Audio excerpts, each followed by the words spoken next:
Hey, how you guys doing? It's Joe D.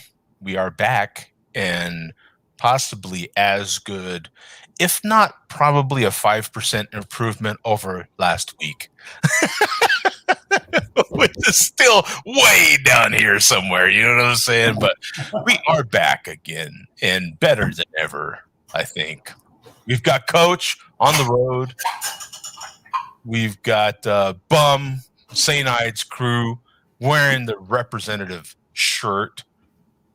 And we've got Mark digging for chocolate ice. Oh, French vanilla. Look at you Yeah, mixing the it. boss. The boss wants it Frenchy tonight. Oh, she wants Frenchie tonight. That's right. Yeah, she's feeling a Oui, little oui, oui, oui, monsieur. Oui, a oui. little wee wee. Yeah. Oh, see, there we go. Oui, oui. Wee wee hoo wee wee. Yeah. So I've got my beverage of choice today, which will be a crowler that I got. Jeez, I feel like it's a month ago now. I got this from a local brewery. This is the barrel aged biscotti that I got from a local brewery here. It's called the Dream Crusher Barrel Aged Imperial Stout. 14.5%. That's my sloppy writing on the can because Oh, couldn't put a label on it. I talked him into crowling this for me. They weren't going to crowl it. So, uh, real quick, let me crack it open, see what we get. I'm scared to kind of open it, holding it up. So let me just. Oh, not bad at all. how long have you had it? That I feel like it's been a month. Yeah, I was going to say that seemed like that was a little while ago. So here we go. Another. Oh, look at this thing. Oh, look at Pours that. like oil. This thing pours like oil. I have not had it. This is something I've not had. So Hey, Joe, that looks like used motor oil. Yeah. I took this right out of my Chevy pickup. Right out. Just Bum, you nailed that, Bum. added just a little water to it. And Nailed what, Coach? I don't know what you mean. whoa. The hey Joe, the way you said hey Joe. I know.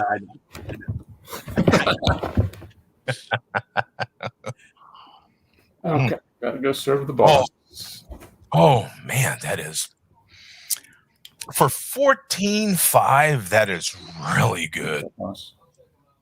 Thank you. I'm already getting some comments here about the sound. Robert says Jody sounds like he's making an announcement on an airplane intercom.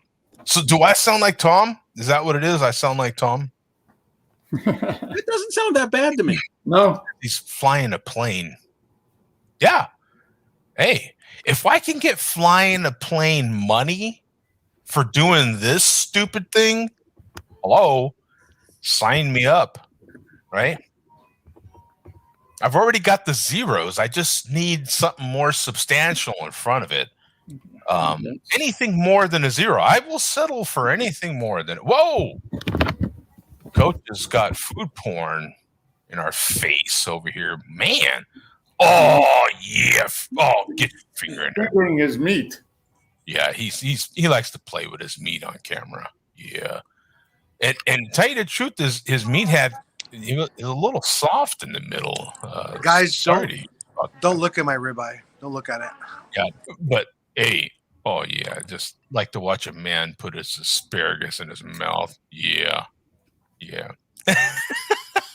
Watch a man eat a stock. Coach, he's flirting with us. Aw, look at that. He's a big old flirt. Plays with his meat and then puts it in his mouth. Yeah. You wait till I finish this thing. This is 32 ounces of goodness right here. This will be brought to you by The Shop here in Phoenix. Shop Beer Company here in 32 Phoenix. ounces of 14 and a half. Yeah. Yeah. Not quite as good as brought to you by Costco Tequila, but kids, well, not kids, but figurative kids. do yourself a favor and get you a bottle of that tequila, man. That is, you should have some of that, honestly. Honestly. Oh, Zach needs a link. Let me get a link real quick. Hey, Joe, Hans was asking for it as well. Oh, Hans, this will be exciting. Here we go. Yeah, I talked to Hans earlier today. Oh, is he there in Texas? No, he's in Florida. I know. It was a joke, but it's all good. You know, Can you? they all can't be funny. You know, they're all not funny.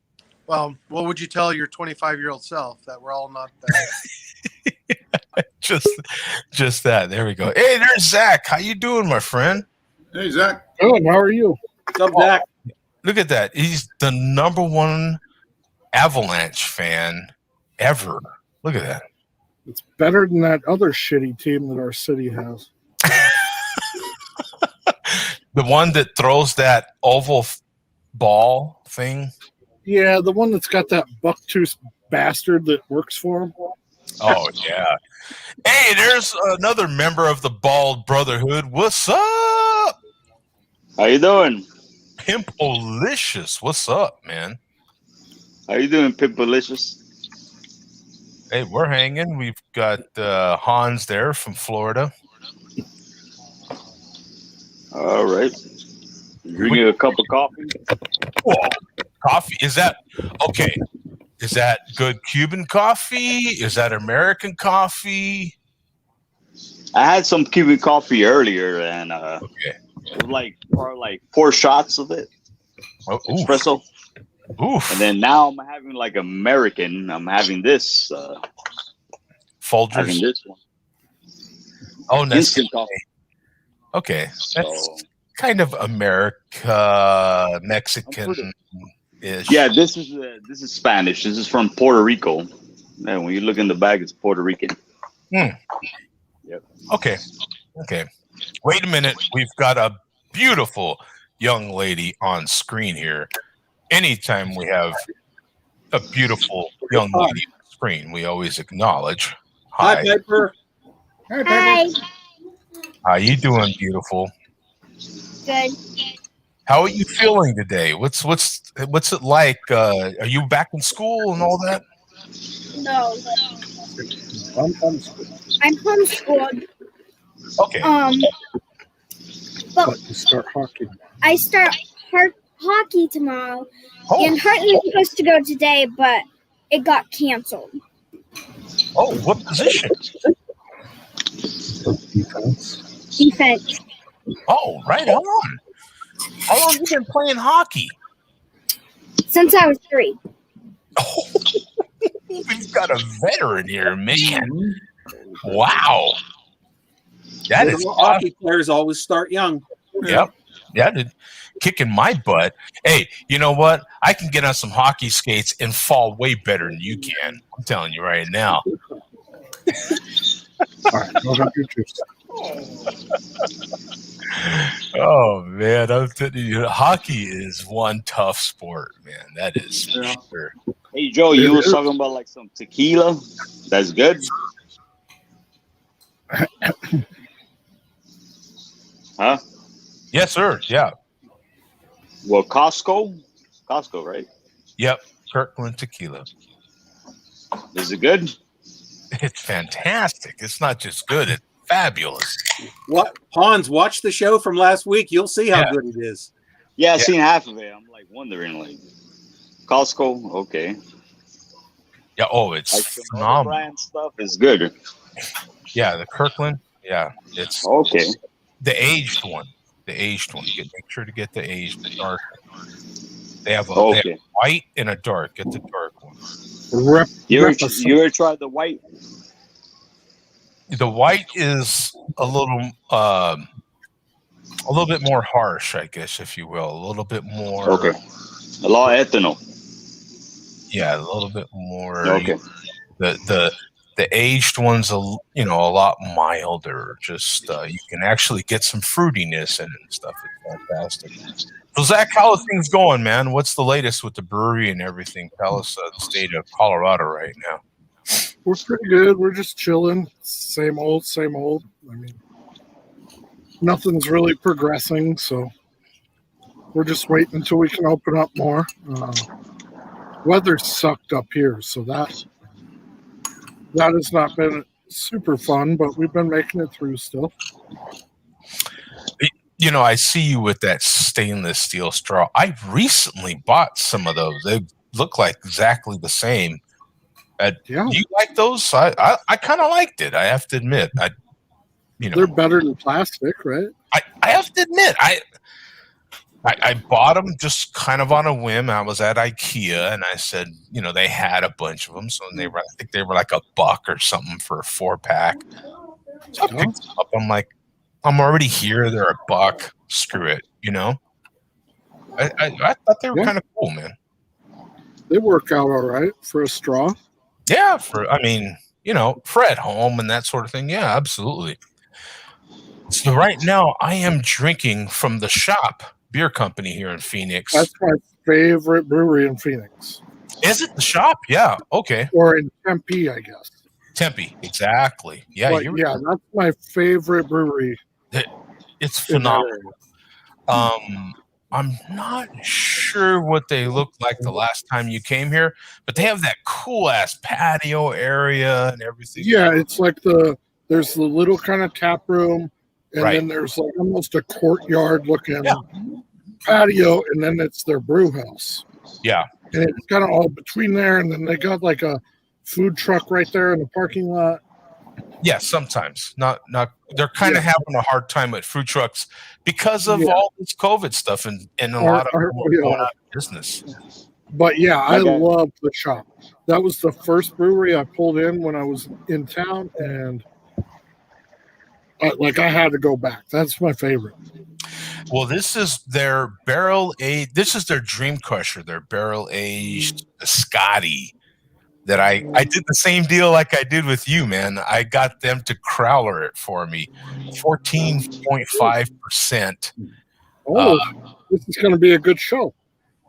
Look at this motor oil, man. It is. I didn't even sample it at the brewery. This was like the last of what they had left, honestly. It's smooth. It looks smooth. Oh my God! You say you've got a beer like that, and Bum automatically gets his notepad out, knowing what's about to happen.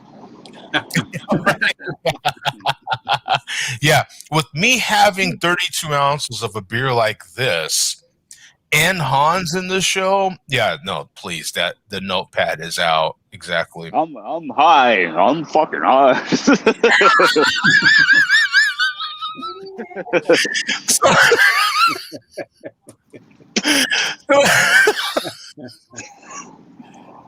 I was not expecting that. So, I'm random. Whoa, really? That news flash. I'm high. I'm fucking high. Yeah. Give a little round of applause for Hans. Hey, I have a question. The food trucks, how they doing over there? Like a lot of competition with the COVID-19, and Well, tell them, Zach. Go ahead. Yeah, it's a lot of competition, but okay. I think they've figured out where they got to. You got to make your money at night. You got to make it during the day. A lot of them will go to. They figured out how to go to apartment complex and stuff. Yeah. And they do like apartment complex food truck nights and. Yeah, I know a lot about food trucks because I know certain people, they will buy like a lot and they'll rent it out to other food trucks because they want money. So, usually like Jewish people here. There's a lot of Jewish people that control the food truck industry. Oh, really? Yeah. No, that's Hollywood. That's Hollywood, Hans. Same shit everywhere. So, here early on, they, the food trucks early on in the COVID, started hitting neighborhoods, just like Zach said. But neighborhoods like mine, for instance, there's a middle school here that's attached to a very big park. The park has a huge lake and all these sorts of water slides and stuff. So they'll set up there in the middle of a neighborhood and, once a month and have a food truck night, afternoon into evening sort of thing. Apartments, condos, HOAs. There's 2.5 million HOAs here in Phoenix, in case anyone doesn't know. HOAs rule this place.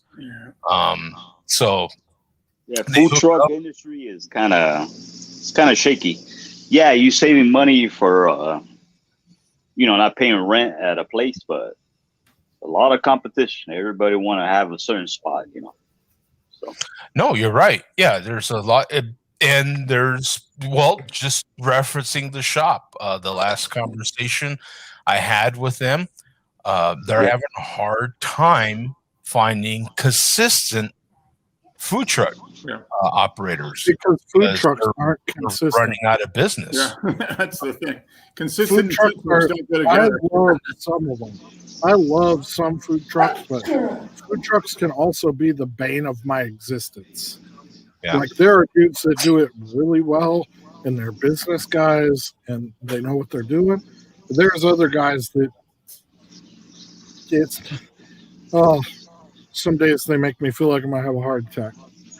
Well, speaking of food trucks, and we happen to have a pretty good mixture of people right here and cultures, and someone actually eating. Just what the show title says, what is your favorite condiment? Only Zach will understand this. Fry sauce. Fry sauce is good. I'm a mustard guy. He says every time he brings up fry sauce, I have to remind him how much I went to the Northwest. This guy, I don't like that. I have told him my story of fry sauce, having an egg on a hamburger for the first time, which was in the Dallas, Washington. For Christ's sake, gotta say Dallas, can't say Dallas because they get all hurt over there. That's how it is. It's this guy, he cracks me up. He's too funny. Look how cute he is. Pause while he puts meat in his mouth. Oh, yeah. See, but I'm a firm believer if you've got to put steak sauce on your steak, you probably didn't cook your steak right. Exactly. So what is everyone's favorite condiment? Coach said fry sauce. Mark, do you got a favorite condiment? I'm going to go with just mustard. I mean, that goes on a lot of different, and primarily yellow mustard, just straight up yellow mustard is a very good, it goes with a lot of stuff. And after that, it's going to be hot sauce. There's so many different kinds of hot sauce, but mustard and then hot sauce for me. Yeah. Bum, do you have a favorite condiment? I don't know if I have a favorite. I never have liked mustard. I've tried and I do not like it. Vinegar.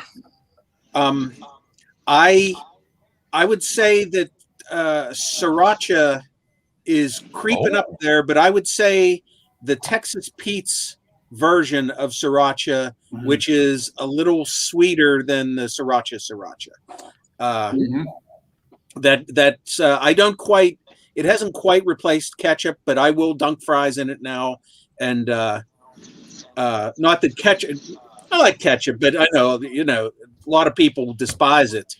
I don't love it, but I've seen that sriracha has become kind of a nice replacement for when I have used ketchup most of the time. Not all the time. But. We have a few in the chat real quick I'll get to. Joey says, honey barbecue all day. Mac says crystal hot sauce. I like crystal hot sauce. That's pretty good. Robert agrees. Mustard. Always feel like I'm running out before I can get more. Anybody else? Pimpalicious in Florida. What's your favorite condiment? Your go-to condiment? Well, the Heinz 57 that I showed you, I don't really use it because I don't like the taste, but I like it plain. I like my steak plain. I like salt and pepper, and I put like sometimes some frying hot sauce on top. That's it. Okay. I asked for it, right? So that's what So What you did, Joe? It's mustard for me. Mustard and hot sauce. Ketchup is trash. I like mustard, ketchup, pepper, Ketchup is a little trash. sprinkle of coffee sprinkle. okay. But not the bottle that you initially held up to the camera. You don't like that. I like this coffee sprinkle. Put some little sprinkle on there. I want that sauce. Yeah, yo. Oh boy. 40 ounce says Melinda's. Yeah. Remember I had that. Yeah. So we've got mustard a few times in here. I am a hot sauce guy. I love hot sauce. But if I'm going to go for a traditional sort of condiment as a go-to, if we're talking mustard or ketchup or mayo, it's going to be mayo. I'm a mayo guy. I like mayo on stuff. So our region, could we call green chili a condiment? Oh, absolutely. Yeah, absolutely. Green chili ranks above all, doesn't it? Yeah, green. Actually, I never thought about that. I thought That might that be good. salsa would be the number one condiment in America, actually. Gentlemen, those aren't condiments. I'm the police. No, green chili doesn't count. Neither does salsa. Sorry, guys, disqualified. So it's like I'm putting People A1 on disqualified. Yeah, there is a whole country. Time to start the show. There is a whole country south of us that would disagree. So it's green chili and salsa. Is it a condiment or is it a food group? Salsa's a condiment. It was just It's a food salsa. group for me. Salsa is a condiment, and it was discussed by a couple of cats on Seinfeld in a Seinfeld episode. Hello, so it's official. Hold on. Puree with marijuana. It was in Seinfeld, so it's official. What have you ever Puree dipped with into green marijuana. chili? Nothing. You don't dip Huh? anything into green chili. Oh, of course you do. Oh yeah, you dip everything in green chili. Everything No, in green chili. No, You cook have with it. lived in Idaho too long. You've been a misplaced Yeah. Mexican for too long. There is not one food I Hey, will Joe, not. you like this? What is that? What? Wait, hold on. What do you got there, my friend? Old El Paso. Oh, is that bean dip? Oh no, that's a can of green chilies or jalapenos. Kind of, but not quite what we're saying. Yeah, Mm, good though. Chopped green chilies. Yeah. Okay. See, but I learned that talking with some people, like if you're not from like that Colorado, New Mexico, Arizona, Southern Cal, even like I'm Spanish. I know what I'm talking about. This is fake. that's you gotta get that shit fresh, man. Yeah. I'm around a whole bunch of Mexicans all day, every day, while they're trying to drugs. Nobody wants that can. Okay, so here we go. I got to cover the condiment discussion Speaking of that, in the chat. So Oh, right. Chad says beer poured on beer in a glass. So that's his condiment of choice. Beer. He pours beer on beer in a glass. So it's a condiment. If you're putting something on top of something, then it's a condiment, right? To enhance put beer on flavor. top of a steak, So if he it's good. puts beer, now we have Put a salt on top of that a motherfucker. brewer in the house right now. So Zach, I think the definition from Google is something a sauce put on top of something to enhance the flavor. So if you pre-pour your beer and then wait a few minutes and then pour the rest of the beer on top of that beer, is that technically a condiment on your beer? I think so, but you're really towing a line before this goes off the train tracks with how much sauce you're putting on top of it. Yeah, that's well, okay. Well, let's think about it. And that'll be it. Because if you're doing a really hoppy IPA or something that's got, the stuff on the bottom and you're swirling it, and that's what you're going to do your last pour with, that's a different, we all say, here comes a different flavor when we're putting all that goodness from that bottle-aged beer in there. Is that I'll put it this way. Literally, who cares what you put on top of what? Yeah. Top of my steak, what I put Gina. But why is Gina on top of your steak? Yeah. I put Vagina on top of it. I like that. I've always put Loretta on there, but yeah, Gina's much better. I like that. God. What did Gina do? Yeah, well, you get where he went, right? He went. Yeah, a bunch of onions and I've fish. always called her Loretta, but Gina is so much better. Oh God. I know. You know what? I'm gonna have to kick him off the show now because I've been topped. You can't be a topper.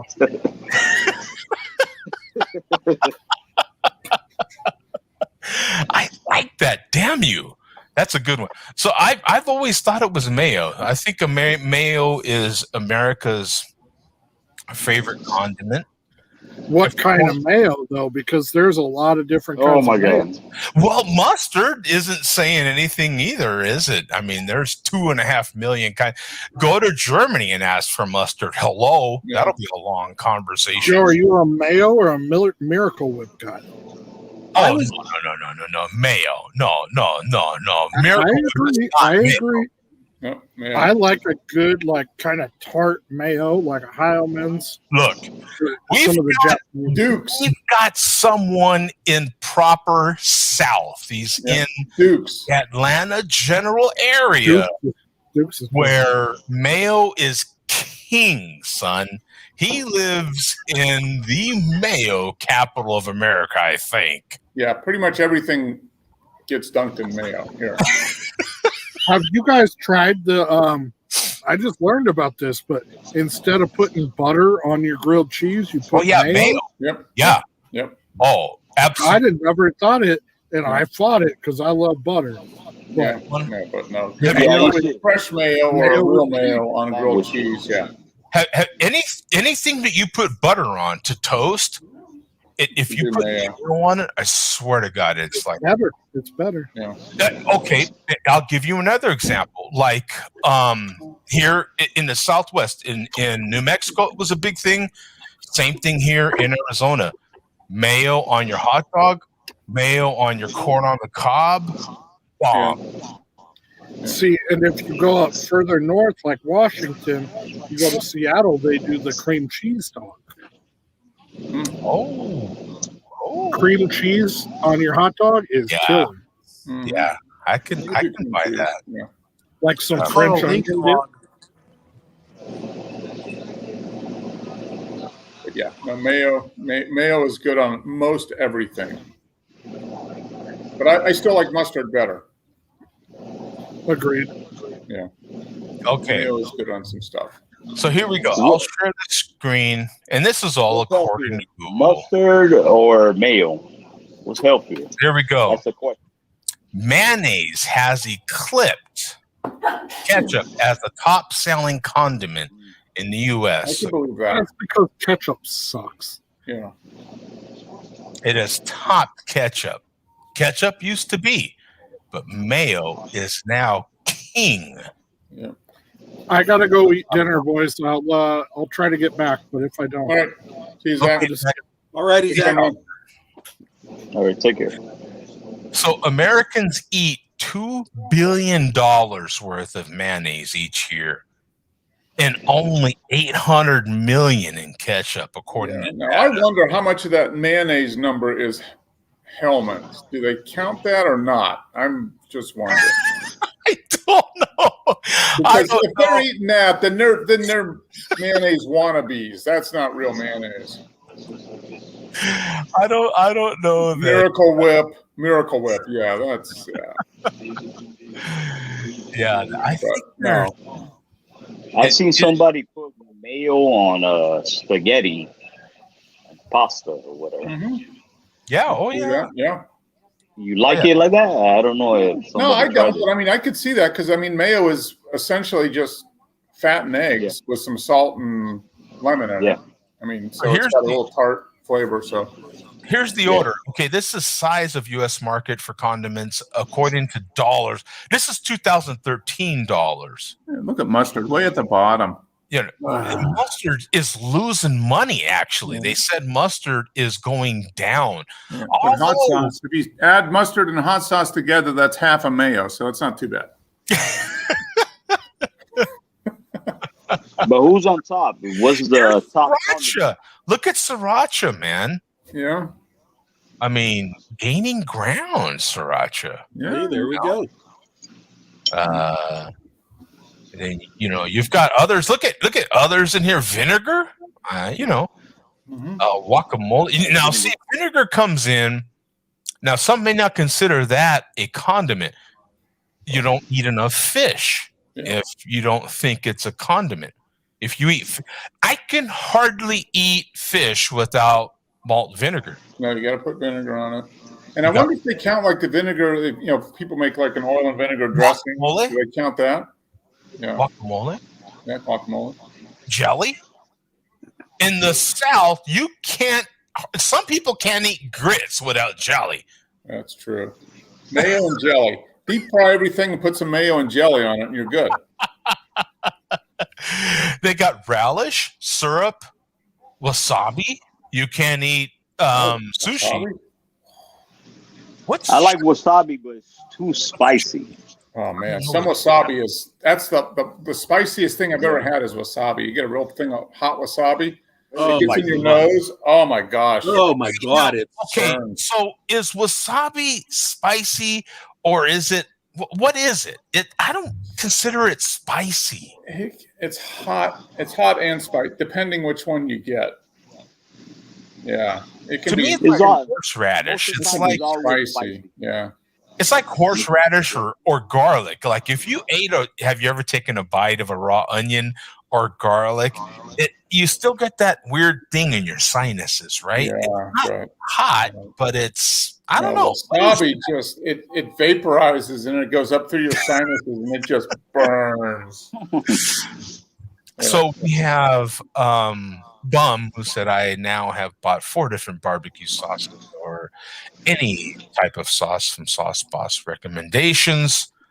Belinda's, Cattleman's. Not Frank's. Yeah. Frank's. And Stubbs spicy. You like the stub? You like spicy Stubbs? All right, way to go. Cocktail sauce. Ooh. Yeah. Cocktail sauce for shrimp. Cocktail sauce for shrimp is absolutely. What kind of tail? What kind of tail? Lobster, I think, right? Was that in here? What kind of tail? Cocktail sauce for tail. Yeah, right. Yeah. I love that lobster tail. Love that. We've got Louisiana hot sauce is the best. Put it's some good, fresh popcorn. Mm-hmm. Yeah, that's a good hot sauce. Yeah. Very cheap too. Does anybody like Tabasco? Straight up real Tabasco, the original Tabasco. Oh yeah. Yeah. I like original Tabasco better than the other stuff, I think, overall. I like Frank's. If I'm going for real hot sauce, it's Frank's. Yeah, no. Very good. But I mean, in the Tabasco line, if you're going to have a Tabasco one, I think the original Tabasco is the best Tabasco. They have the Chipotle and they got the green one. I'd just go with straight up red Tabasco. It's all overrated, Mark. Yeah. I went to the Tabasco factory when I was a kid. I remember that. That was kind of cool. Did you really? They showed us the big barrels where they aged it. Yeah. Yeah. Okay. I thought that was really cool when I was 7. I mean, that was pretty awesome when I was 7. I still remember. It's good though. Like I like Tabasco. Hey, we've got Tjorpas. Hey, Joe, keep doing what you do. Oh, keep doing you. Big love and respect from Stockholm. Yeah, hey, awesome, man. Good to have Stockholm in the house. Hey, thanks for staying up. Good Lord. It's what, in the morning? This is their week. This is their spring forward week this week. Oh, is it? So it's even later. It's he's going to be 2? It's now, he's now getting close to 6 hours ahead of us now. Yeah. Man. Did not miracle the whip. Oh, we've got Vega says salsa is not a condiment. It's a dip, Coach. Yeah, I think that's what Coach was trying to say. Huh? Yeah, I think that's what Coach was. Yeah, I think they're on the. Wow, we got Vega and Coach on the same page here. What's up? There we go. Oh, Steel Worldwide says, "You ain't the ref no more, pig." Ooh. They're going at it in the chat. The battle. Dad or ref, you pick. Yeah. Bum is the same dead thing? man. Yeah. Bum is a dead man. Wow. We're gonna have. Okay, so is Bum having St. Ives? This up. So TJ says wasabi is not quote spicy as chili peppers. It's like horseradish. Yeah, I agree. Yeah, it is. Gas burning your nostril. Yep. Yeah, it doesn't really burn your mouth, but it does burn your. Yeah, chili peppers have the burn. Yep. Of the capsaicin. Yeah. Okay. Tabasco beats Louisiana. It's so cheap. Yeah. Oh, look what's happening here. We've got Walter versus Rock, and then we've got SWW versus Jay Jones, the modern Hagler Hearns. Wow. And dog fighting is immortal tip clipper. Wow. Well, that's Sugar Ray and Duran. I don't know if I'm going to go that far. Well, someone's got to say who's Duran because that person says no mas eventually, right? Oh. Whoever's Duran says no mas. Yeah. They partied a little too much the night before, and then they went no mas. Wow! So look at this. So we got what? Is that a margarita and shot of something? Yeah. God bless you, Coach. Yeah. Tequila? Is that Kirkland tequila? It is. Thank you so much. Oh, I swear I love hotel bars. I love hotel bars.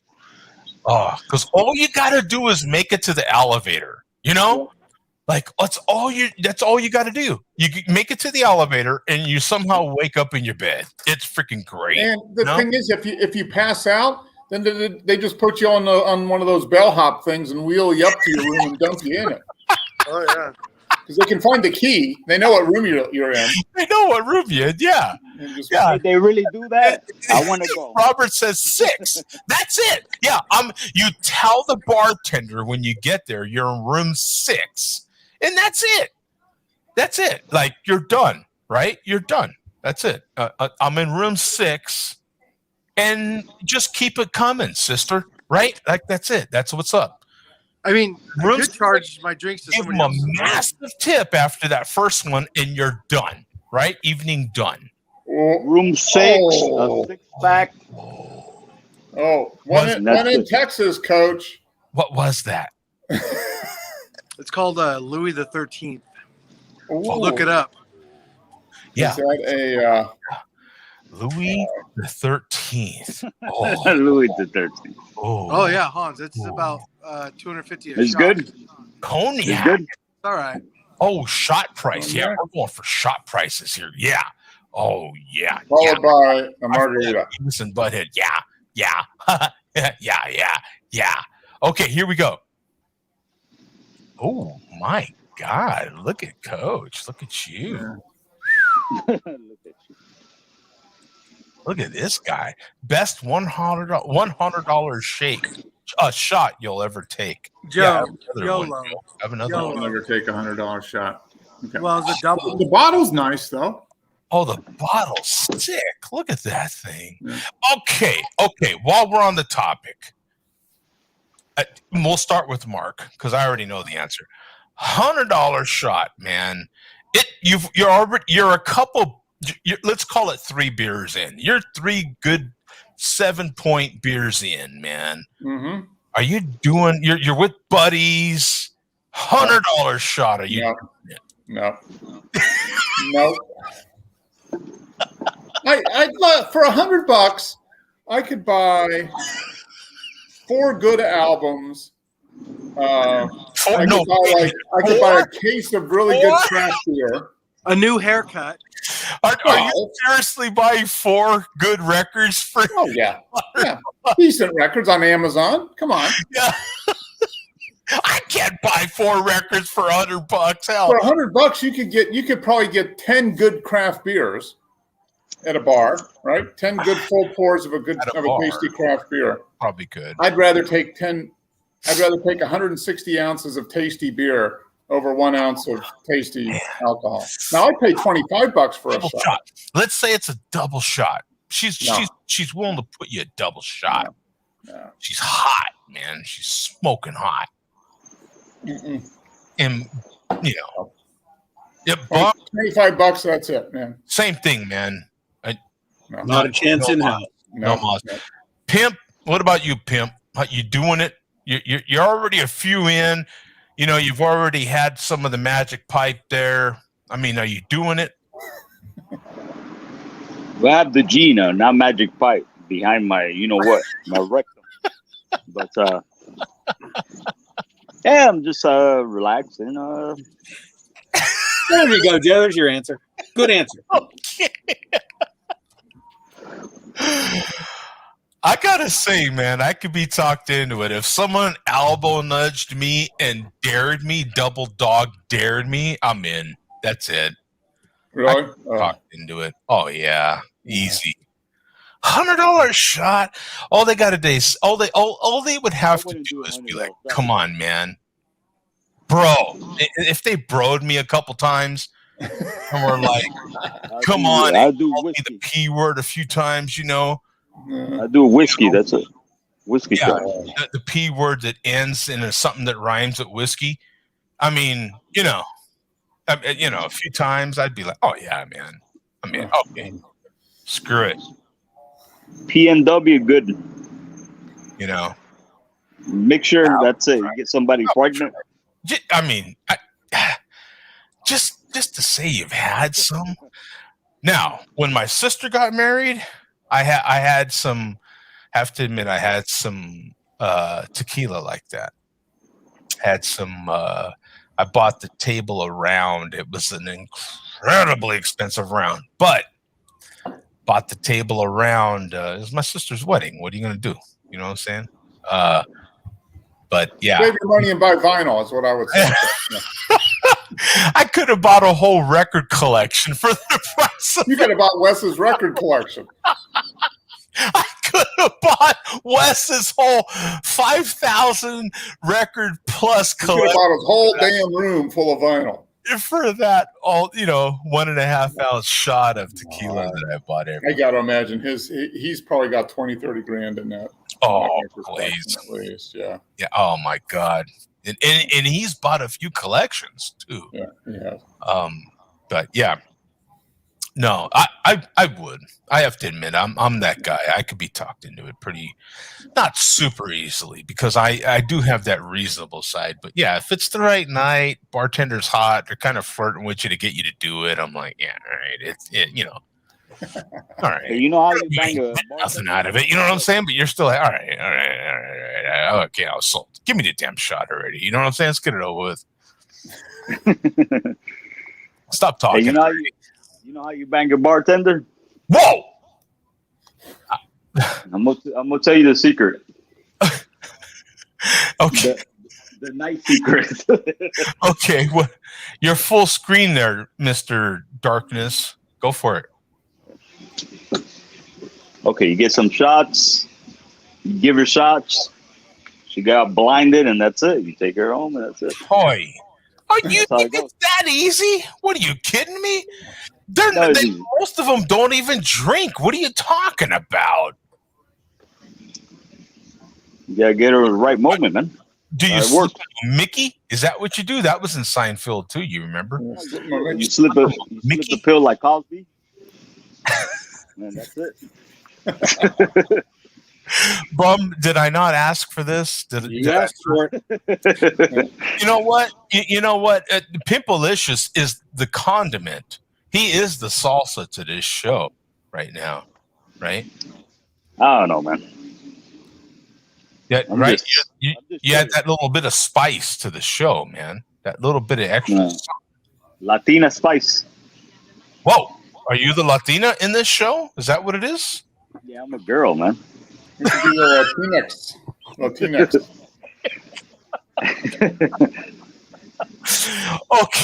Okay, I gotta switch directions here. So what would Billy D say about all this, man? I'm kind of curious. Oh yeah, There he is. Oh, really?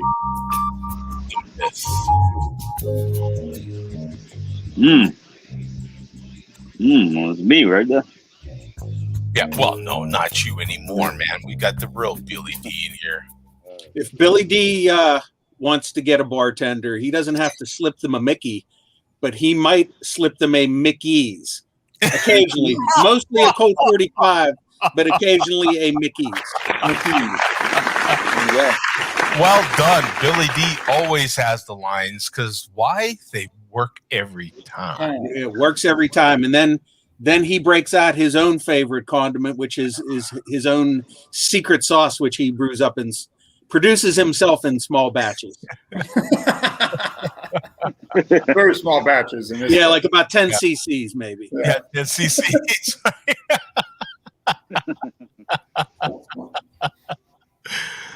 So, what do you got for us, Billy D? All righty, let's get to tonight's in malt the liquor. chat. Ooh, we're wrapping up the Ides of March with our fourth and final different St. Ides packaging.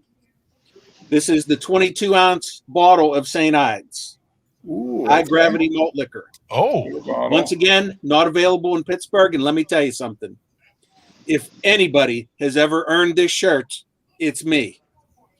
yeah. Oh, no doubt. Let me tell you, the last two St. Ides that I've had here, this and the 24-ounce can last week, let me just give you some rough statistics. Rough statistics. About 1,200 miles driven, about $100 worth of gas, and I would. This is just a rough guess. I'm going to say about at least $50 worth of turnpike tolls. Wow.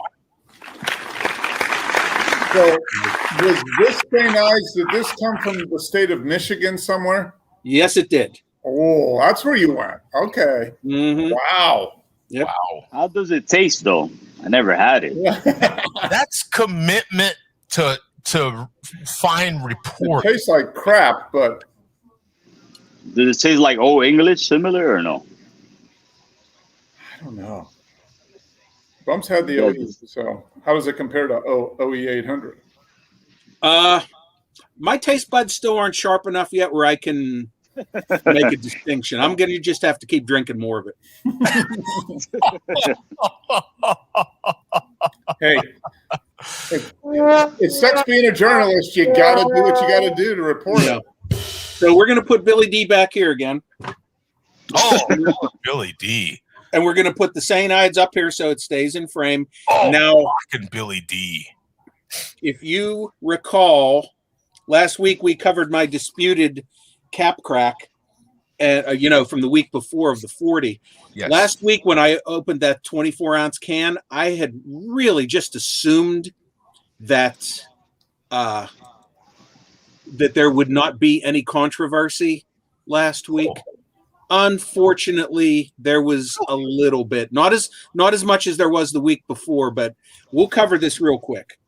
Wow. And once again, I didn't realize what happened until I watched the replay of the show, just like the week before.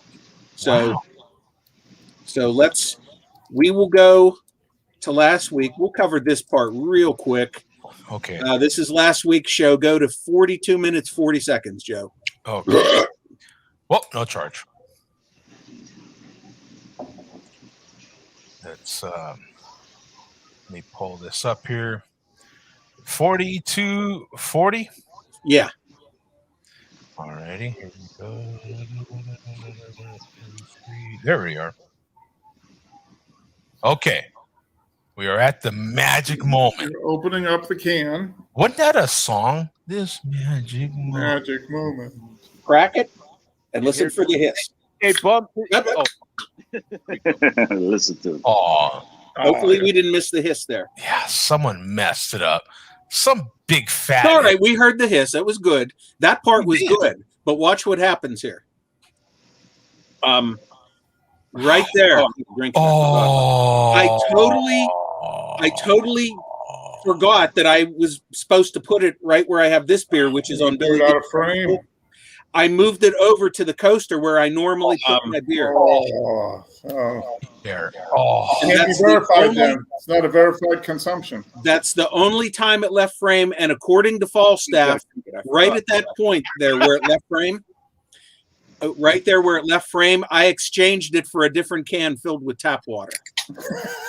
Hopefully we didn't miss the hiss there. We don't know for sure. Right there. Right there. Oh, Yeah. So close. Yeah, Billy I D know. was over there and he switched them out for you. Yeah. Yeah, so close. Oh, Well, you are still an amateur malt liquor drinker, Bum. You've got to know the process. So Well, I'm still learning, but you know what? I'm still St. Ides crew, and that's all that matters. hey, once you have the shirt, it's like the gold. that counts. Yeah. You can't take away the gold jacket. That's it. I got my colors. You got your colors, baby.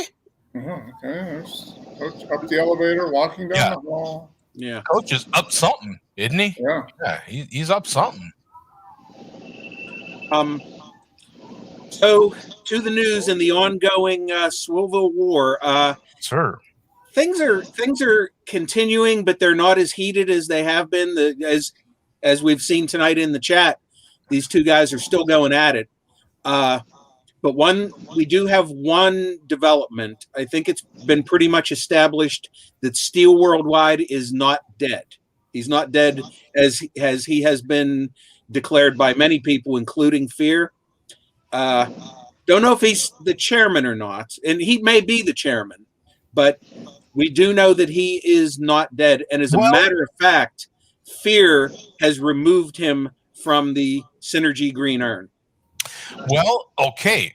Now, here's a question. Now, in the show Walking Dead, there was enough episodes for us to verify that someone can die, and then moments later, the zombie them can come back and act like them and make it look like them. How do we know that's not a zombie? We're not sure. We're not sure about that, but we have after this video that we're going to watch, we do have another possible explanation for the rebirth from somebody else. Okay. But for now, we're going to go to Fear, and Fear is explaining how he has decided to not only remove Steel Worldwide from the urn, he has decided to make the urn exclusively for just the P Glen. He has Fear has let everybody else out of the urn as well. And also he has said that the so-called wolf pack didn't do as much as they could in their short time as leadership of the MLDC. He said they were talking about the chairman too much. They couldn't quit talking about him.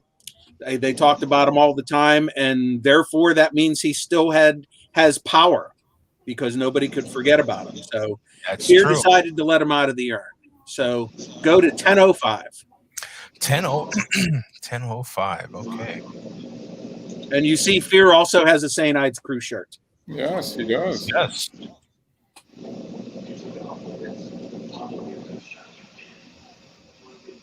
Man, maybe we're missing out. Do we need a crew shirt now? Is that do we need Yeah, to have drink our St. Ides to get it, Joe. No, but I mean, does the share do we need a share beer crew shirt? We might need proper gear. We have glassware though. Yeah. Yeah. And we might have something in the works as far as future glassware. Whoa. To be continued. I don't know if that cleared anything up for anybody. 209K Jones told me the other day that I was making shit confusing as fuck. He sent me a message on the super secret Dakota ring. He was like, man, you fucking put people in the urn, letting people out of the urn. The fuck are you doing with that fucking urn? You're making things confusing as fuck. Nobody knows who's alive. Nobody knows who's dead. So, all right, enough with fucking urn. Okay, Dave Vega's over here putting people in trash bags, putting people in the fucking landfill, whatever the fuck he's doing. And I got this urn that I already fucked up. But I got the Synergy Green urn that I've been putting people in. I've been taking people out. And 209J Jones is right. It's confusing as fuck. So I'm done with the urn. And it's still going to be in my videos. But this urn is P. Glenn. P. Glenn, this is you. You're the only fucking person. Yeah, P. Glenn. You're the only one that deserves to be in there. No, there you go. Videos in your terrible fucking life. That's the P. Glenn urn. It's not the Synergy Green urn anymore. That's the P. Glenn Green Glove urn. You're the only one in there, P. Glenn. You own green fucking gloves. Yeah. And I'm going to keep smoking dumpster fire cigars. Let's put more of your fucking ashes in there, P. Glenn. Oh, fuck you. No charge. I didn't mean to do this video. It just comes out. You know, the malt seeps. The malt seeps. It Malt liquor. And that's it. Malt seeps. I didn't mean to. That's it. It comes out. You know, the malt seeps. Now, there's a test for that disease, isn't there? Do they have a vaccine for malt seeping? Do you have to get the Q-tip up the? Yeah, for seepage? Oh, yeah, That's that requires some sort of scope. That's a VD, isn't it? Malt seepage. That's You have to go to the clinic to get stuff for that. The free clinic. Hey, Joe, is that a real thing? That's another form of MS, actually. Oh, yeah. I need a Q-tip down there. Malt seepage. That's that's a form of VD. None of us want. Right? I need a Q-tip down there. Yeah. You know what I'm saying? I'm not touching that. Yeah. No. Literally or figuratively. Exactly. Makes sense. Okay. Oh, so here's this 40-ounce Causer with his great drawing. Yeah. Yeah, this is his updated chairman drawing now with the mask and the Donald Trump hat, but he's adding something else to it too to show that Steel Worldwide is indeed not dead. So go to 11 minutes. Oh, wow. So he's going to confirm it. Yeah. Wow. And even 11. Okay.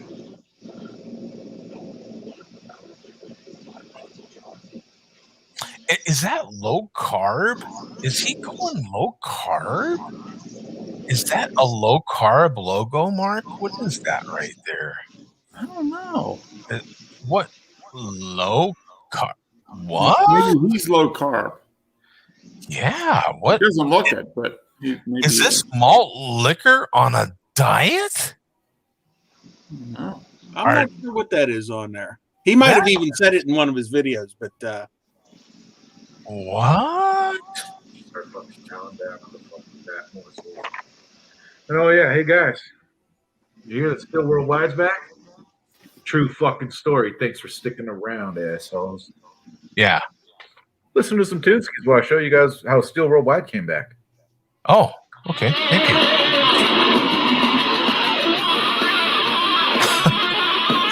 Okay.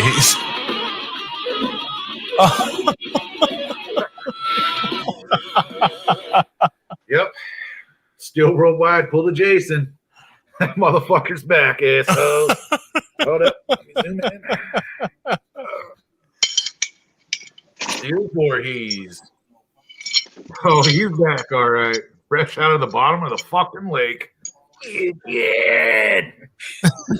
Supernatural murderer guy. This will explore Jason worldwide. Jason. That's up to you, buddy. So he is now JWW. Pick up some fucking death metal in your new motorcycle videos. Oh. Shout out to your new hat. Shout out to your new Puma fucking sweater. Shout out to this 42 ounce. And that's it. So he is now JWW.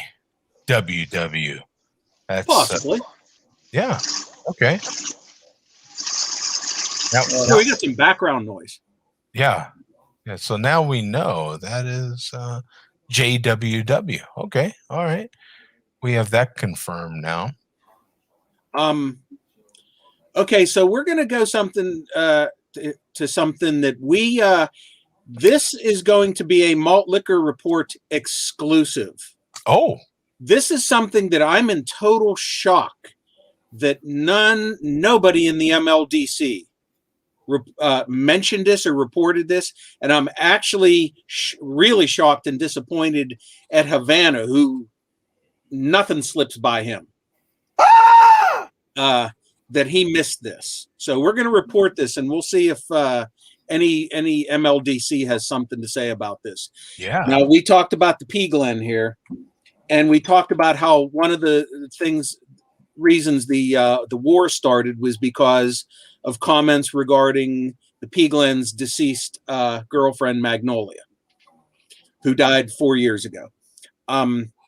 The P Glen, ever since she has died, every year he's done a memorial video for her, including this past week. Around the time of her death every year, he does a memorial video. He mentions her constantly. He's always alluding to her in his videos. And that's very nice. Mm-hmm. But there's something that him and his buddy, Yucky, they mentioned her in this particular video, and we'll play this, and I want to see if you guys notice anything strange about this when her name comes up here. Oh, and once again, I am shocked that nobody caught this. So there's the link, Joe, and go to 6 minutes, and this is the P Glen and his friend Yucky the Clown discussing where Magnolia's name comes up. 6 minutes.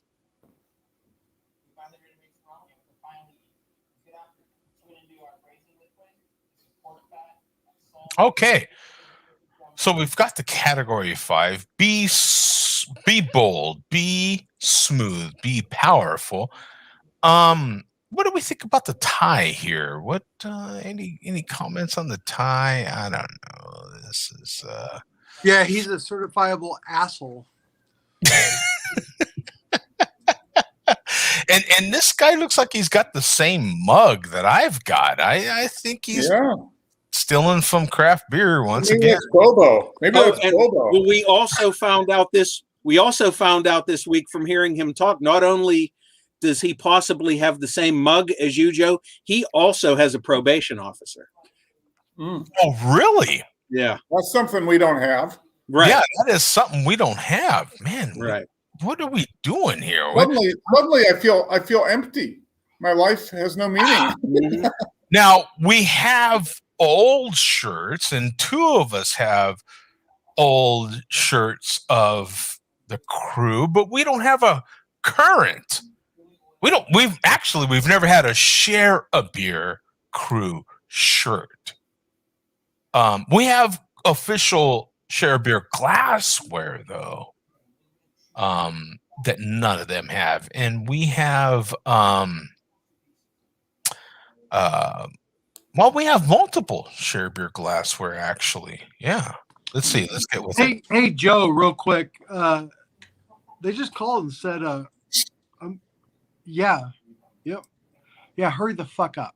Sorry.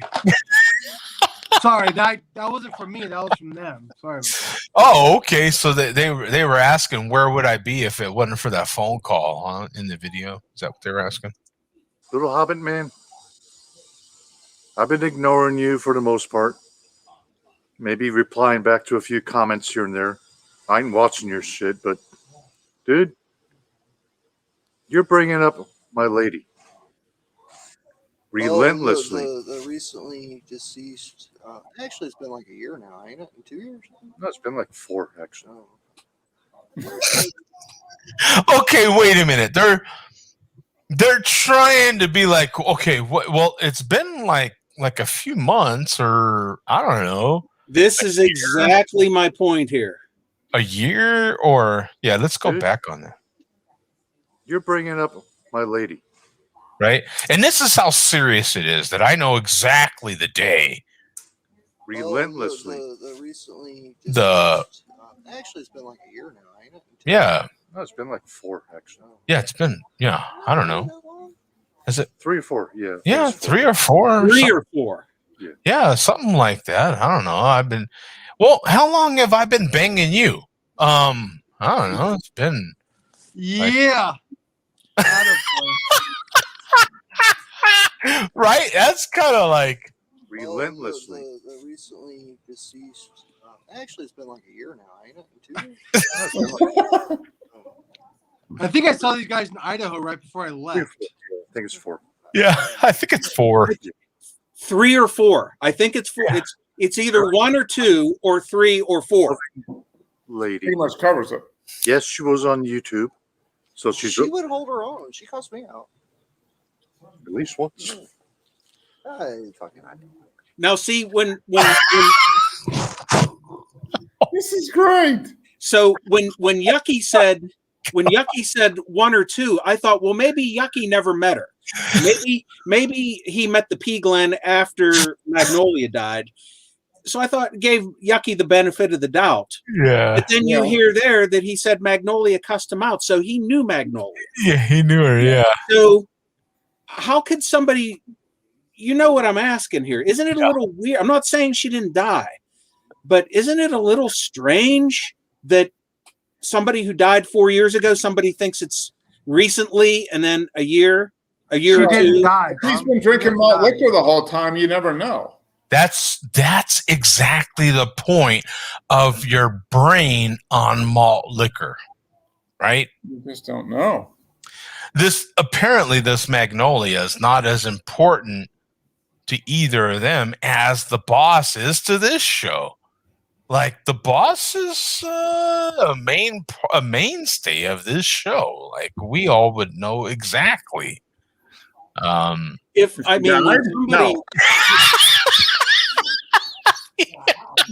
Bob, you watch somebody, if somebody close to you, that close to you dies, you're going to know the exact date and year that she died. Bob, exactly. You watch Howard Stern. It's a shtick. It's a goof. Yeah. You know what I mean? They know what they're doing. Yeah. I don't know. These guys, I don't know, man. These guys are, I mean, let's take another look at these guys first. Yeah, I want to hear them argue. Yeah, I mean, before you start giving them too much credit, look at these guys. Let's rewind the tape, kids. Just rewind and let it play, and let's just see what happens. Yeah. Like 4, actually. Yeah, let rewind it a little more. Dude, you're bringing up my lady. Relentlessly. The recently deceased. Okay, wait a minute. When you're I don't when you're referencing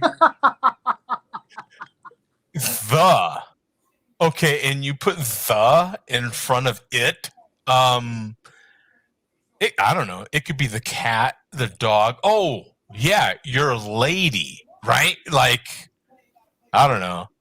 The other significant person in your life. I mean, it could have been the dog, the cat, the bird. I don't know, your turtle. I don't know. The turtle, the lady. Yeah, that's right. Oh, that The recently deceased Magnolia. Actually, it's been like a year now. Ain't it? a year, right? It's been like 4, actually. Not really that long. 3 or 4. Yeah, I think it's 4. Really that long? Is this thick? 3 or 4. I think it's 4. Yeah. Joe, when I first mentioned this to you 2 weeks ago, I just blurted out 4, and I knew it was 4. Yeah. This is horrible. This is horrible. And that's why Fear has him in the urn now.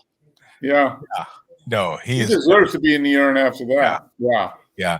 When you've got other people on malt liquor going, yo, dude, seriously, then that's bad. They're on malt liquor, right? That's like other people on heroin telling another heroin addict, yo, you crossed the line, son. That's right. That's beer.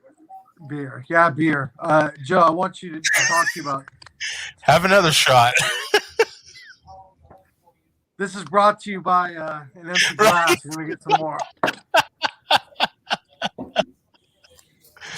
So anyway, I thought that was I was shocked that nobody commented on that in their videos, and I'm shocked Havana never brought it up. Wow. Well, this show picks it up. We pick. Well, see, again, Bum, that's the difference in the sophisticality of craft beer. I mean, that just kids. Do you want your brain on craft beer or malt liquor? I mean, they never caught that. And look at these advanced minds here. I mean, of course we caught it. I mean, give me a break. Yeah, I caught it, but I also drove a total of over 1,000 miles to buy 2 containers of it. Hey, the scenery was nice. Reporter. You're a reporter. That is for the craft. Right. Exactly. Thanks for that reminder, Joe. That you got to do what you got to do. You felt a sense of obligation. Yeah. To you had to go and get your own story, not copy somebody else's story. I mean, no plagiarism allowed. It's all reporting.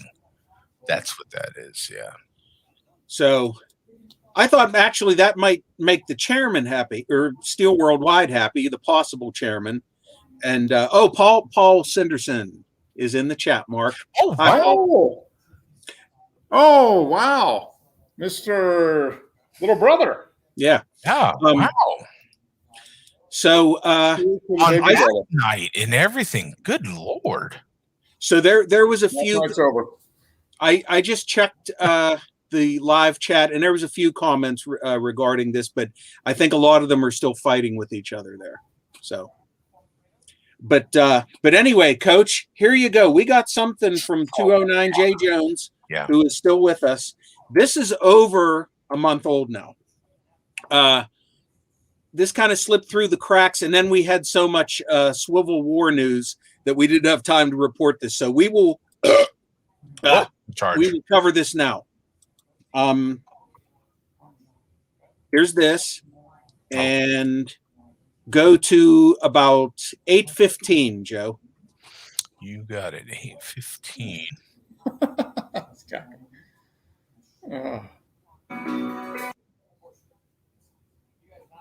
Here you go, Coach.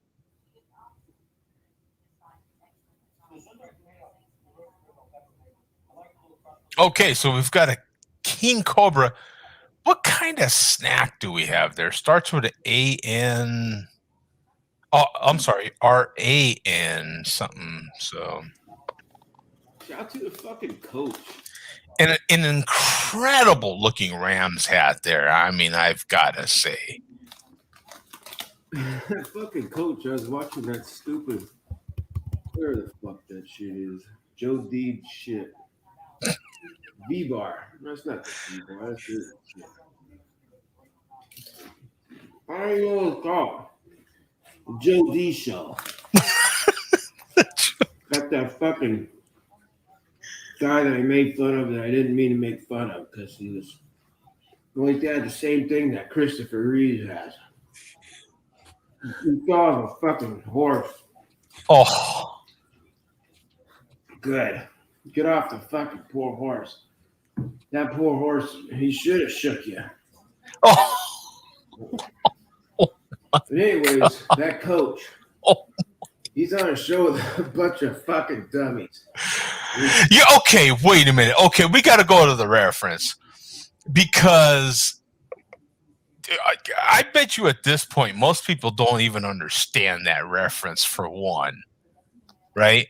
Like they don't even understand the reference. No, I think they would. Yeah, I'm still That's stuck pretty on well his known. little neck tattoo. That's cool, bro. How cool is that? He's always being the tough guy on a bunch of. Who can't be the tough guy on that fucking panel? Jesus Christ, you call the malt liquor drinking community fucking gay when you're on a documentary show about how to clean your fucking belly button for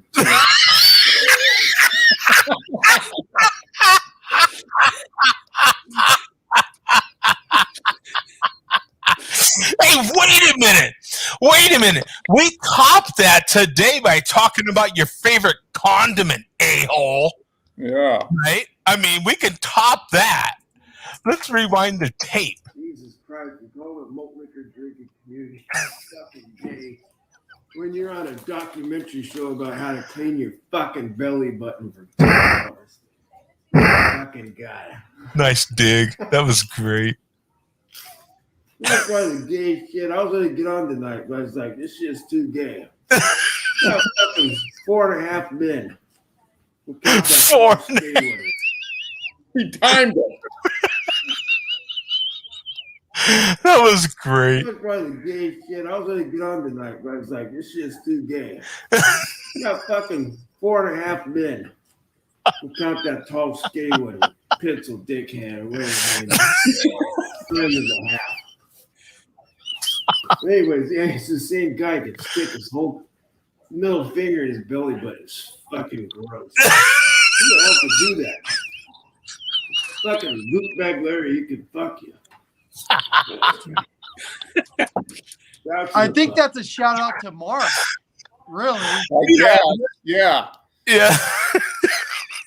Okay, let me explain something here. That reference that he violated. Yeah, where he said Loot Bag Larry could do you. Loot Bag Larry is Asian. Okay, so that was, you know what? That was a solid rant, wasn't it? Oh, he's not done yet. Oh, he's not done yet. Oh, let's go back. Let's play more. He's the only one I like. Let's rewind the tape a little bit. And then... Fucking Luke Bag Larry, he could fuck you. Oh, that's where it comes out. Okay, yeah, he said, okay. Shout out to the bum. To the He's bum. The only one I like. Well, that coach I like a little bit. Just because he's married to my sister. Oh. He used to be my brother. So we're actually brothers. He's a failed fucking TV football coach. Defensive lineman. And he just won't let it go. He keeps carrying it around. Go, move. Ah, fuck off. Wait a minute, coach. But did you notice how he kept that? I will save the reference for something else, but he kept that brown bottle while he's talking about coach in his mouth. Yeah. Did you notice that? No, I noticed massive erection while he's talking about me.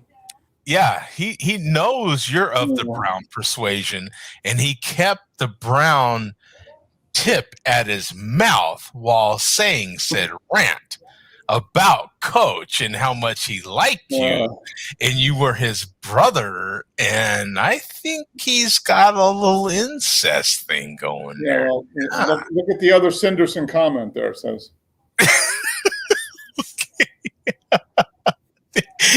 Does he? You live in West Virginia?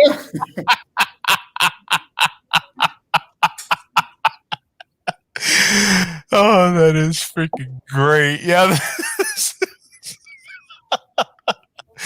Yeah, this is awesome. We got to play this tape some more. Oh, we might have hit the end of it. Oh, okay, yeah, that's it. Is this like a visual of his crush on Coach? This is Mall Cop, isn't this? Yeah. Oh. Oh. God damn it, Coach. Look at the guys you're in the panel. Fucking, it's got 6 screens. And 5 of them are sitting there fucking crocheting. It's needlepoint. Yeah, You're like damn it. Liquor guy inside the craft beer cunt community. Like you should be our spy. You're like you're kind of cool and kind of queer at the same fucking time. Oh. But you're not queer as somebody who would ranch their Doritos. So he came out in this video is what he did. No, those aren't ranch Doritos. He's eating ranch something, but no, ranch Doritos are those are quite gay, according to him. That's dangerously close to self-outing yourself, wouldn't you say, Mark? No. Yeah. He wants to. He's just not quite there.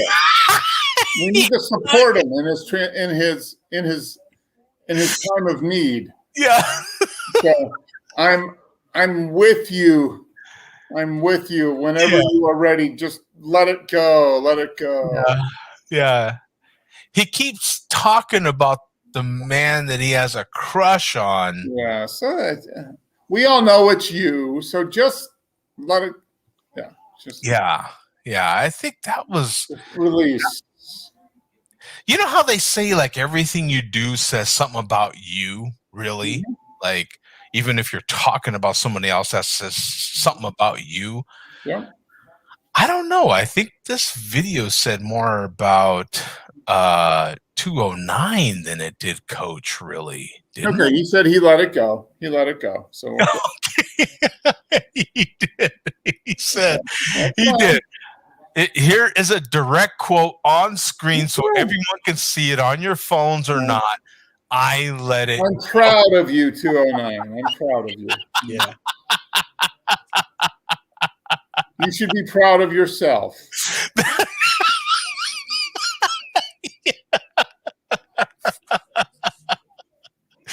See, not what anybody else thinks, it's what you think of yourself. We ought to give him a round of applause, right? Like that deserves a round of applause, right? Like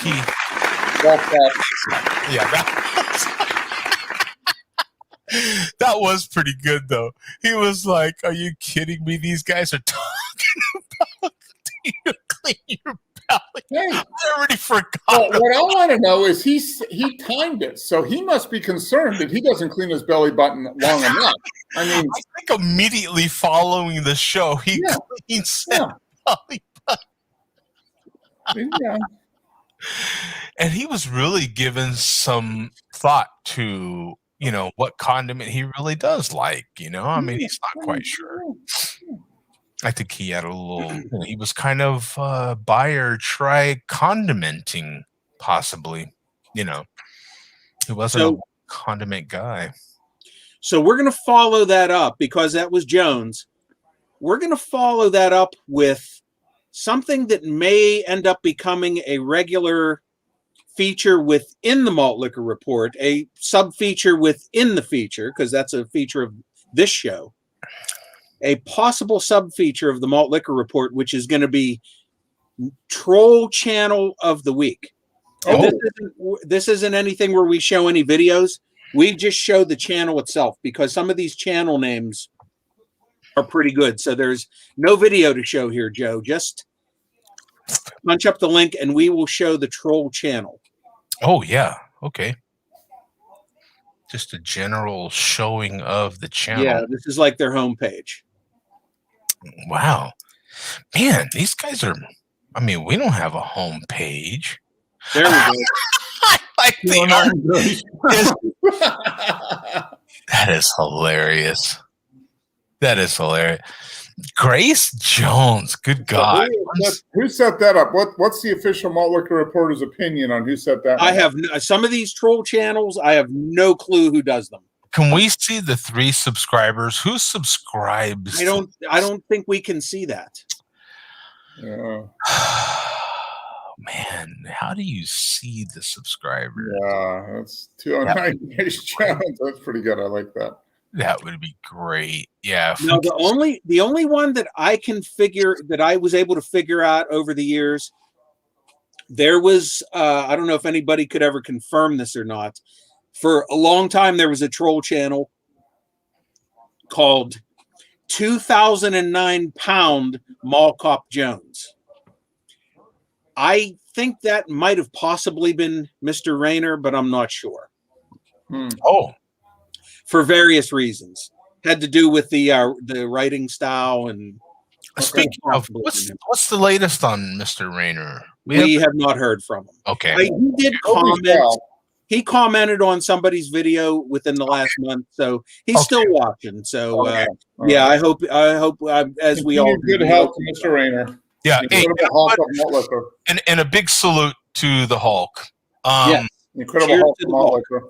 Yeah, we love to hate on the guy, so hey, it's all fun, but you know what I'm saying. At the end of the day, we wish good health to everybody. Yeah. So we're going to wrap this up with something that is as new to me as it is to you guys. Dear God, wait, we paused for a second here to bring someone with a little green thing in their hand. You know what? I thought I was done with malt liquor, but you know what? Since he's here, more St. Ides coming. I love more St. Ides. Oh, wow. More St. Ides, ref. It's time. It's fucking time. He's got his little green chubby in his hands is what he's got. Synergy green. Is that your version of a that's the urn. He's got his own urn there. Look, I got my little dead buddy back here in the car. Oh yeah, that's his little Steel Worldwide. Yeah. Look at him throw shit at him all day long. It's a lot of fun. I do this all day. It's nice. Okay. Yeah, that's a nice dig right there. Solid thumb up. And ref, I noticed that is a full life-size replica of Steel Worldwide. No, this one's bigger. They didn't the regular size one, the life size one. They were sold out. This I got the one. This is twice the size of him. I'm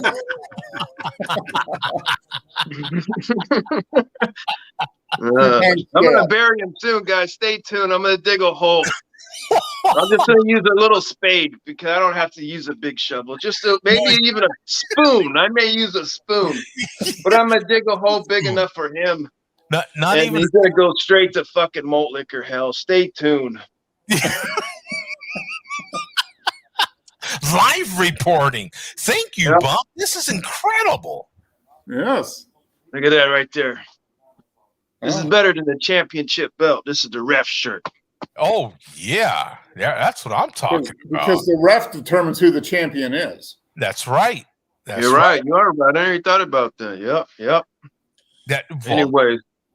No, I thought things were maybe cooling down between you guys. I feel like I'm a pro wrestling announcer here. You know what? I was hoping they were, but he just keeps yapping and yapping and yapping. So I guess I got to finish him off. That's the way it is. He kind of likes that chairman shit. I was gonna let him have it. It's kind of really the only thing he's got going on. This shit is just shits and giggles for me, but that really seems to be his life passion. So I was gonna let him have it, but you did mention that in your video, yeah. Tom, listen. That's a true story. I'm gonna have to bury him now and send him to malt liquor hell forever. And make it a part of the malt liquor drinking community where we just never mention them. Nice to meet you, brother. It's a pleasure meeting you. Hey, Coach, who do we got there, Coach? What's going on? Oh, he's asking. Go ahead. Sorry, Gino. Go ahead. Oh, what's going on? Representing Extreme FX. We the first decentralized Forex and crypto academy in the entire world. Look us up, Extreme FX Global Academy. Thank you, big boy. Hey, right on. Thanks, brother. Hey, have a good night. See you once. All right. Take care. What's up? Oh, yeah. What's up? Hey, how you guys doing? Yeah, absolutely. Be careful, coach. Yeah. Is that another margarita, Coach? Yeah. Yeah. There we go. Yeah. So 209, I was thinking that maybe that the end result of this war would be that Steel Worldwide would retain the title of chairman, but yet he would have no actual power, not unlike Emperor Hirohito after World War II. I don't know nothing about no Hito, Dito. Nobody gives a shit about him. Steel Worldwide, if he wants to say he's the chairman of the YouTube drinking community, then have fun with it. But nobody who else is anybody will give a shit. So, I mean, he could call himself whatever. He calls himself 5 foot. I mean, that's obvious. He fucking lies a lot. So, it is what it is. He could be happy being the chairman of a bunch of chomos and homos, whatever. But all the main guys that he's jealous of why he starts all his hate shit, like Rainer and everybody, we won't watch his shit no more. No. Yeah, who could hate Mr. Rainer? Now 209 just jealous, just people that are jealous. That's it. That's your answer. Just people that are jealous. Yeah. 209, I want to give props. Are you airborne? Is that why you have said military? No, that's for Mr. Met gave me that. So I display that back there in honor of Mr. Met. Okay, because that looks like air assault and airborne back there. I just wanted to give props. Yeah, Mr. Met's been pretty silent lately. Yeah, I don't know what he's doing. He's got maybe COVID or something. Maybe he died from the COVID. I don't know. Maybe he's in Tijuana, some of them girls. Hey, can't blame him, right? Is he jumping on a donkey down there? I mean, what's going on? Oh my God. He's That's the best part. That's the best part of Tijuana is the donkey. Oh my God. So you've experienced that donkey show. I was drunk. Well, that would be Never look the donkey in the eye. Never look the donkey in the eye. It doesn't count. Did the donkey wink at you is the question. I didn't know. I didn't look him in the eye. God damn it. If I'd have looked him in the eye, then it would have counted. It would have been a date. Exactly. Yeah. Don't look him in the eye or it's a date. Exactly. Anyways, I've almost had enough of you guys. Let me finish this shit. Okay. All right. And let me tell you, you saw I had no plans on drinking this one. I didn't know you were going to jump in. Here's your lesson, everybody. Always have a malt liquor ready to go on standby because you never know when you're going to need it. Yep. And always have the ref on your side or you're fucked. Malt liquor. Exactly. No swill. The ref's my buddy. We're going to always win. How do you hang this shit up? Just like that. Cheers, sir. Yeah, I'm still hanging up. Still not hanging up. Oh, he's still here. Still not hanging up. Oh, awesome. He's still here. Still not hanging up. Still here. Still has the sled. Still There's here. the sled in the rafters. What else is up there? Is that a Shut dead up. body? We're still here. So are you in Texarkana right Yeah, now? On the ceiling, huh? Yeah. Are you Team's brother? Is that what you're trying to say? Yeah, the camera shows the ceiling. Although he's got a more exciting ceiling than Team. At least he's got a sled up there. Yeah, he's got a pink sled. So that might. Yeah. I mean, so that kind of ties in with the whole story. I mean, you know what? That pink sled, I think that's for his little gay son that he says he has. Oh my God. That's little gay Kevin he talks about all the time. So that must be Kevin's sled. Bum, you be careful. Not me. You be careful. Yeah. Jones is the one who talks about him. Yeah. Yeah. If it's So, already on record, then there it is. He's gone. So okay. So yeah. you got to show the last comment from my baby brother. You see that? Let's share this. Maybe he wants to hang out with Jay Jones with 209 or something. I've got my monkey in my hand.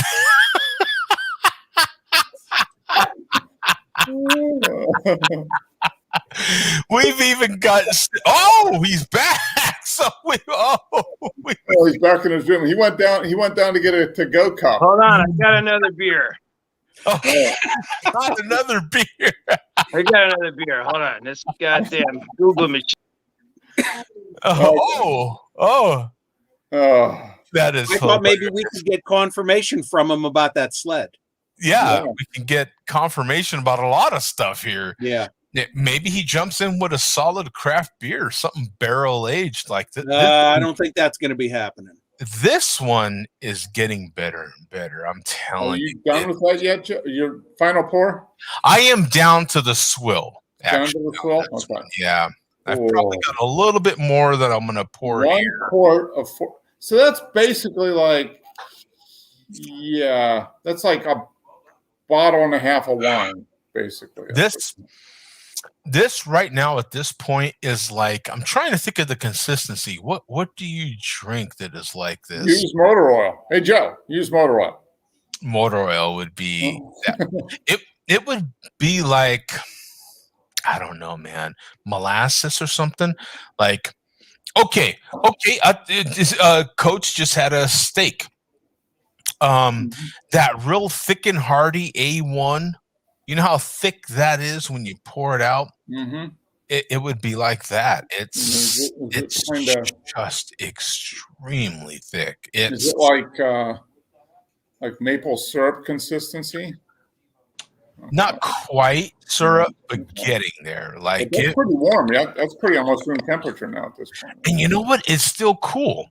There's something about it that is still cool. It is not. If I put it to my cheek, look how long we've been doing the show. It's been out during the pre-show. So it's been out 2 hours. Yeah. It's still very cool to the cheek. It holds its temperature quite well. This is, of course, there's no having it again. This is it. This is the last. This is phenomenal. I mean, it is down to room temperature now. No alcohol. This is 14.5, kids. 14.5. No alcohol. Never tasted it. Never.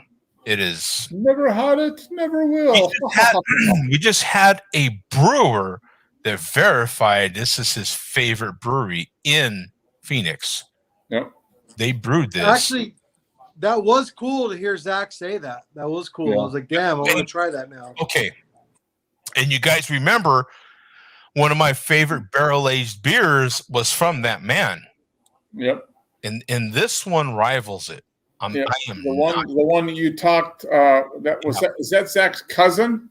Yeah. Yeah. That you talked him in. Come on, man. You got to put that in a crowler. He's like, no, we don't do that. Joe's like, come on. And then he gets on the phone, and like 2 minutes later, he's like, okay, here's a crowler. Yeah. Mark's been there. Mark, I was there. I saw it happen. Seen me in action. I'm like, if it's a matter of money, that, and he's like, I'm getting a crowler. He's like, I need some of this to go. Yeah. Like, how much for a crowler? He's like, we don't sell that in crowlers. She's like, oh, come on, how much?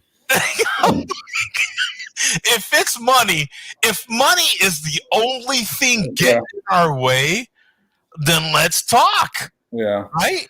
I mean, and I think that, I don't know, what was that like? I was, and even after the friends and family discount that Jack gave, it was still pretty good. Probably less than what you paid for that. Less than what I paid for this, absolutely. Yeah. But even this was worth it. This is easily. Yeah, I still call Zach's a little better. He's a buddy. That factors in as well. This is effing phenomenal. That's something like that. I mean, that's like drinking if you're into wine, that's like drinking a good bottle of wine. Yeah. I mean, that's really what that is. This is not for amateurs, and I'm not. I'm not. I've got a link from Bum. I got to get this posted, but I'm not kidding, man. This is not for amateurs. If you're not into big barrel-aged beers, thick, coating the mouth heavily beers, this is not for you. This type of thing is not for you. If you're into it, then this is absolutely you would spend. This is one of those $100 shot beers. If they told you it was $50 for 8 ounces, you'd pay it. I would. I'm telling you, I did.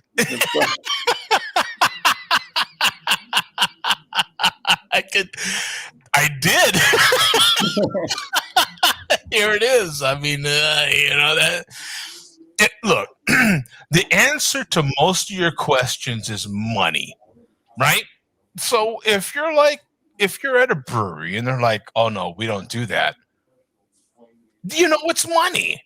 It's like they don't do it because they think it's going to be too expensive for you. You're like, if it's money, you're not saying you're rich, but you're like, I want it. What's the price? Give me a price. Give me a price. Let's talk. If it's money, let's talk. It's not going to be more than a few $100, right? Right, but I don't live like that every day. No. All last week I drank Ice House after work, but when I'm doing my thing and it's me time, I'll splurge. Why not? Yeah, exactly. I mean, this is the last beer I bought that expensive. This is it. And this was a month ago. This is, I saved it for now, and I've got others, trust me. But it's, it's a treat. It's a working man's luxury, right? I mean, it's like a good cigar. These are affordable luxuries, right? You save up. If you want to spend $20, $25, $30 on a stick, hey, I'll tell you a fantastic example. This bottle was $26. I don't mean to keep brought to you by Kirkland Tequila. Añejo. I'm saying it wrong. Brought to you by Kirkland Tequila. This, not the white tequila, this one. $24, $26, something like that. Buy it. Trust me, it is. If you have to have salt or lime or lemon, whatever it is with this, I'll buy your next bottle. I promise you. It is that damn smooth. It is phenomenal. It is. I'm not going to buy your next bottle. I'm just saying. we call that training wheels, Joe. Training wheels. Oh, God, it is so good. And by the way, white tequila matters, just so you know. WTM. Yeah, WTM. It may matter, but start with the brown first. Because the brown has a social media, and that's all I'm saying. So start with the brown, and then you can go to the white, right?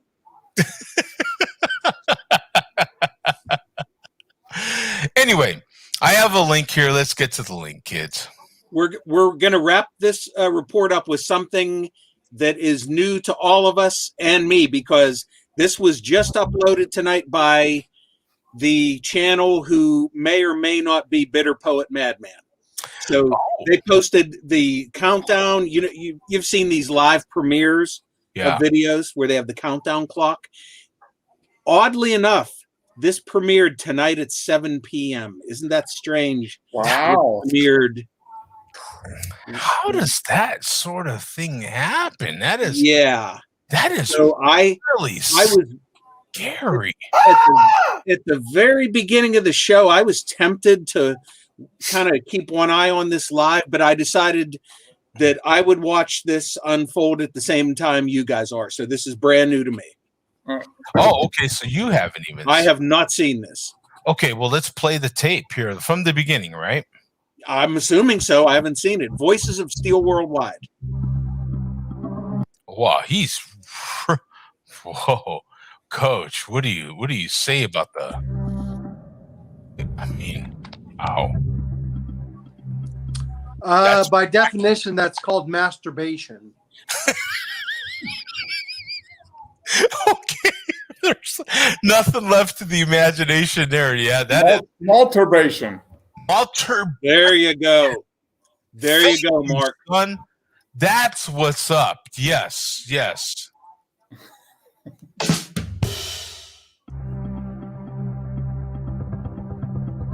Oh yeah, look, he's waiting for the moment. Look at that. Look at that. Oh, look at the face.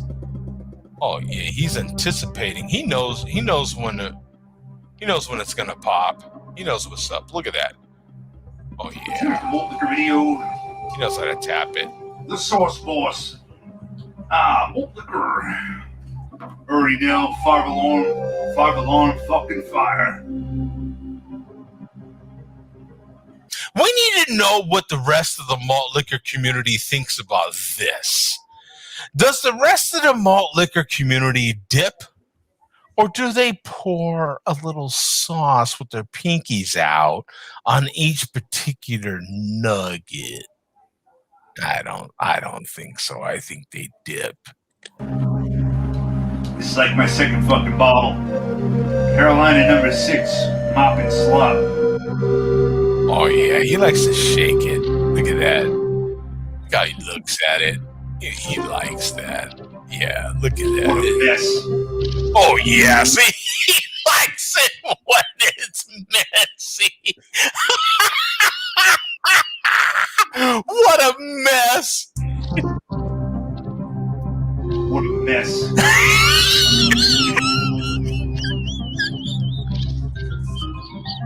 Oh. Fucking edge.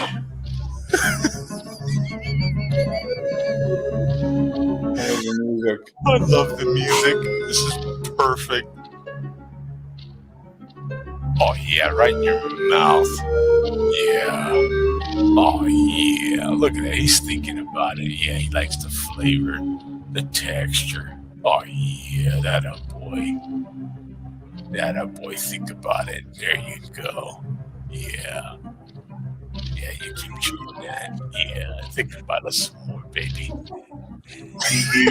Sugar-free barbecue sauce. Sugar-free.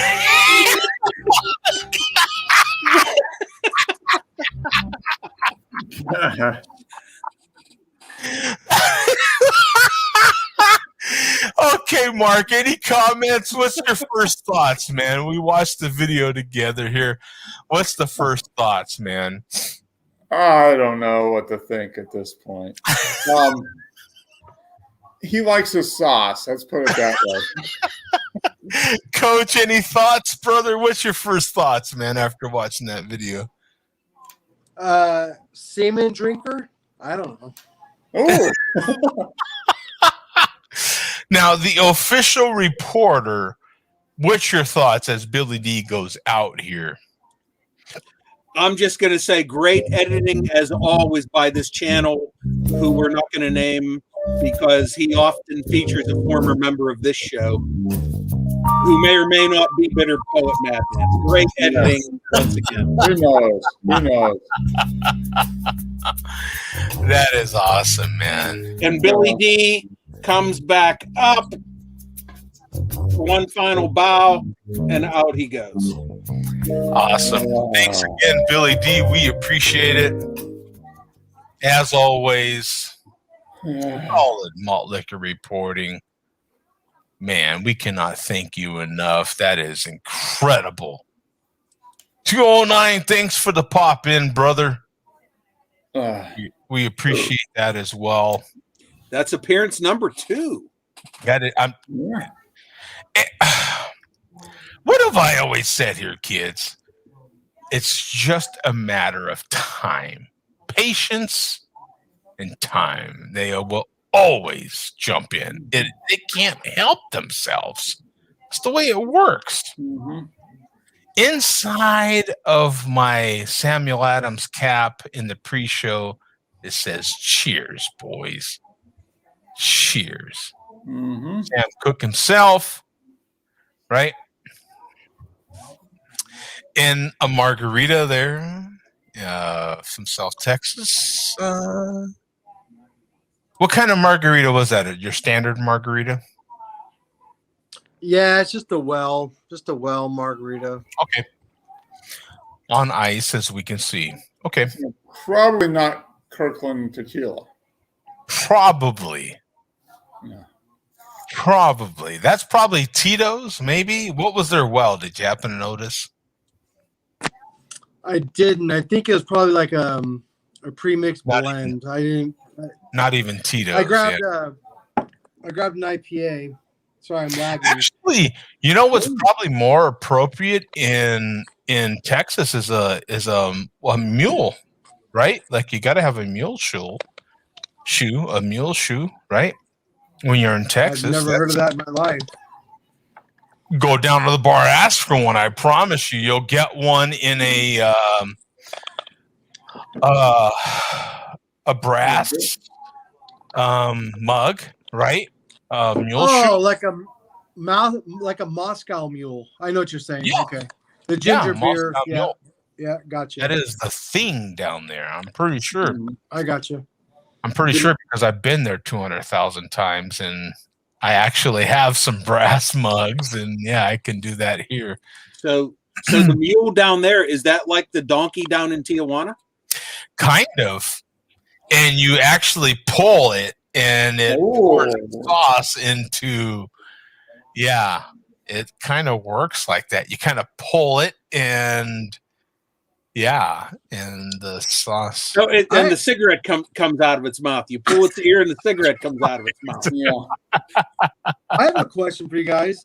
How many states have you traveled to? Because I've been to probably not very many, probably like 24 tops. 47. Wow. So he's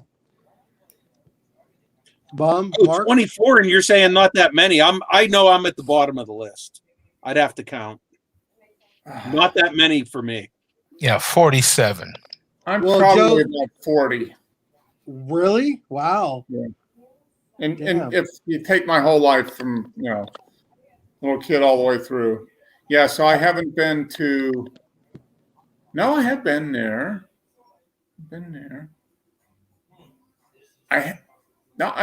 It's probably maybe 45. I haven't been to Alaska. I've been to Hawaii. I've been to every state along the East Coast. It's probably about 47 or 48. Yeah. I haven't been to Alaska. I haven't been to Hawaii, and I haven't been to Maine. Okay. So I was in Maine when I was 4. So I guess that counts. I've been to Hawaii. It does count. It does count. I've been to Hawaii 3 times. Okay. So you and Joe are neck and neck. Bum, do you even want to share? No, we're not. He's got a pencil neck ahead of me. Oh, there's no comparison. Pencil neck beats regular neck. Beats no neck anytime. Camera right now. He's not even pencil neck beats no neck. We've got red shirts. That's the only comparison. Yeah. That's about it. About it, yeah. That's where it stops. I could get 28 of Joe's necks in my pencil neck. So what's Bum's number? No, mine are all in my immediate area. I'm going to say around a dozen or so. Just in my immediate area in which I live. We have another citizen that verifies we took long vacations across many states. That sounds like the beginning of a Run DMC song. We took long vacations across many states. That's right. I got to finish the rap, but yeah. That's right. Yeah. Cool. Yeah. He'll finish it eventually. I mean, it's, we've got that verified. Yeah. In another clip here. The MC will figure it out. You shout out to Joe D. MC Marky Mark here. I'm the king of smoke. There is none higher. Sucker beer peach. There you go. It gets the boss going every time you play that, Joe. It gets the boss going.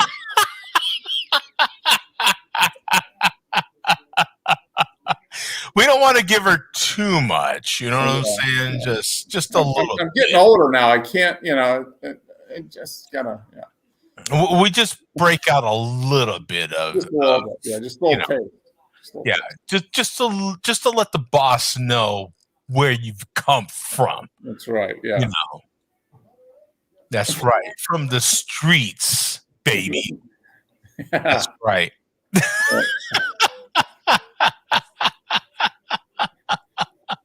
Took long vacations across many states. I'm going to work on this. Exactly. I'll have something by next week. Exactly. Oh, ask Mark about Mr. Hand.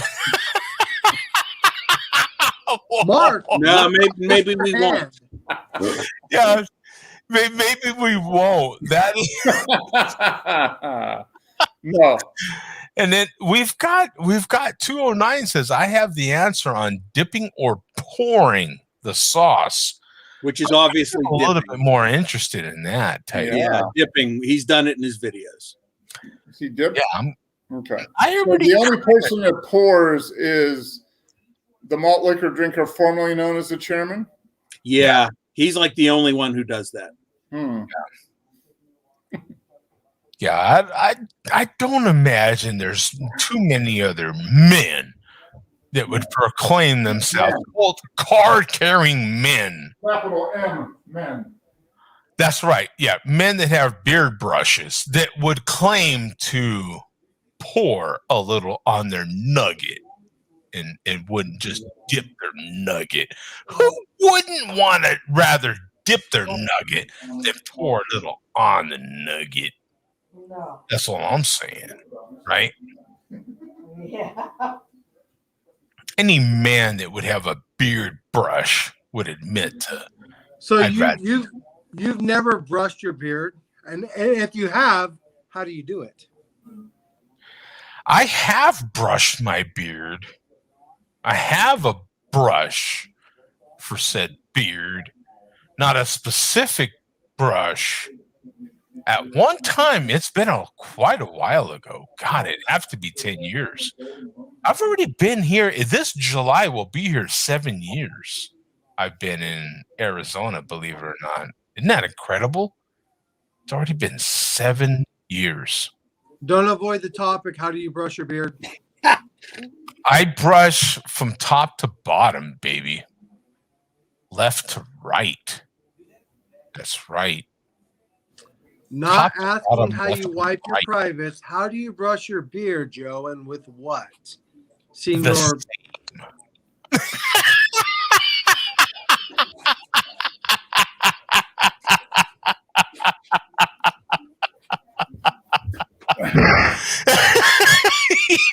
That would be a first on your privates. Left to right.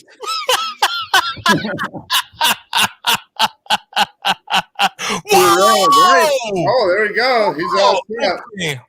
He came prepared. Okay. So Come on the show. this opens up a whole nother topic of discussion. Disposable wipes, kids. No. Disposable wipes. We have, quote, Mr. Hand can't keep his big mouth shut. End of quote, ... End of quote. From another Cinderson there. Obviously, Mark knows that reference. Oh, yeah, I do. He's not acknowledging. It was straight from 1973, so that's about it. Yeah. May I share something with you, gentlemen, super quick? Yes. Whoa. Okay. Yeah, sure. I asked for a beer on Delta, and they said, we don't have beer, but this is what we have. And it's a little baggy. That's not beer. Not beer. That's what they gave me. And I'm not complaining, but I'm like, well. How long was the flight? 2 hours? 2:30.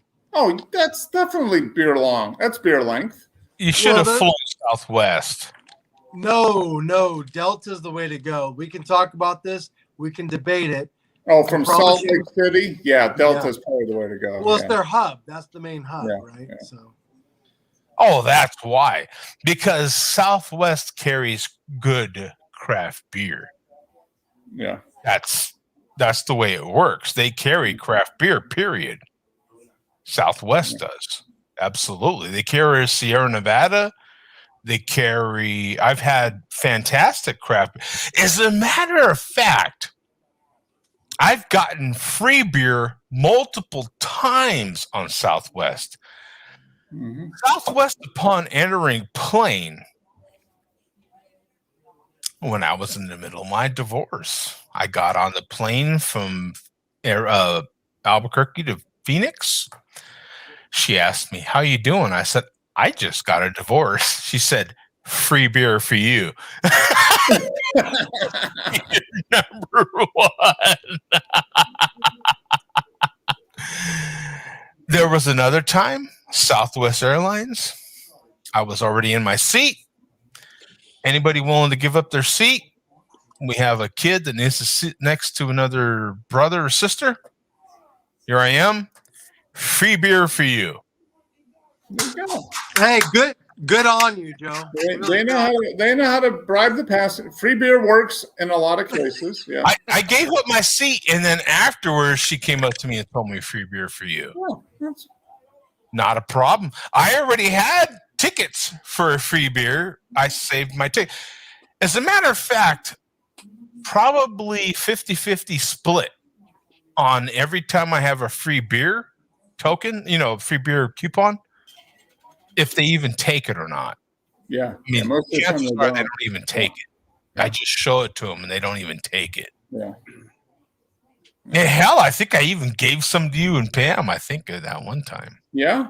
And I'm trying to think. One of the times they didn't take it. Yeah, you just showed them. They're like, okay, great. Yeah, what do you want?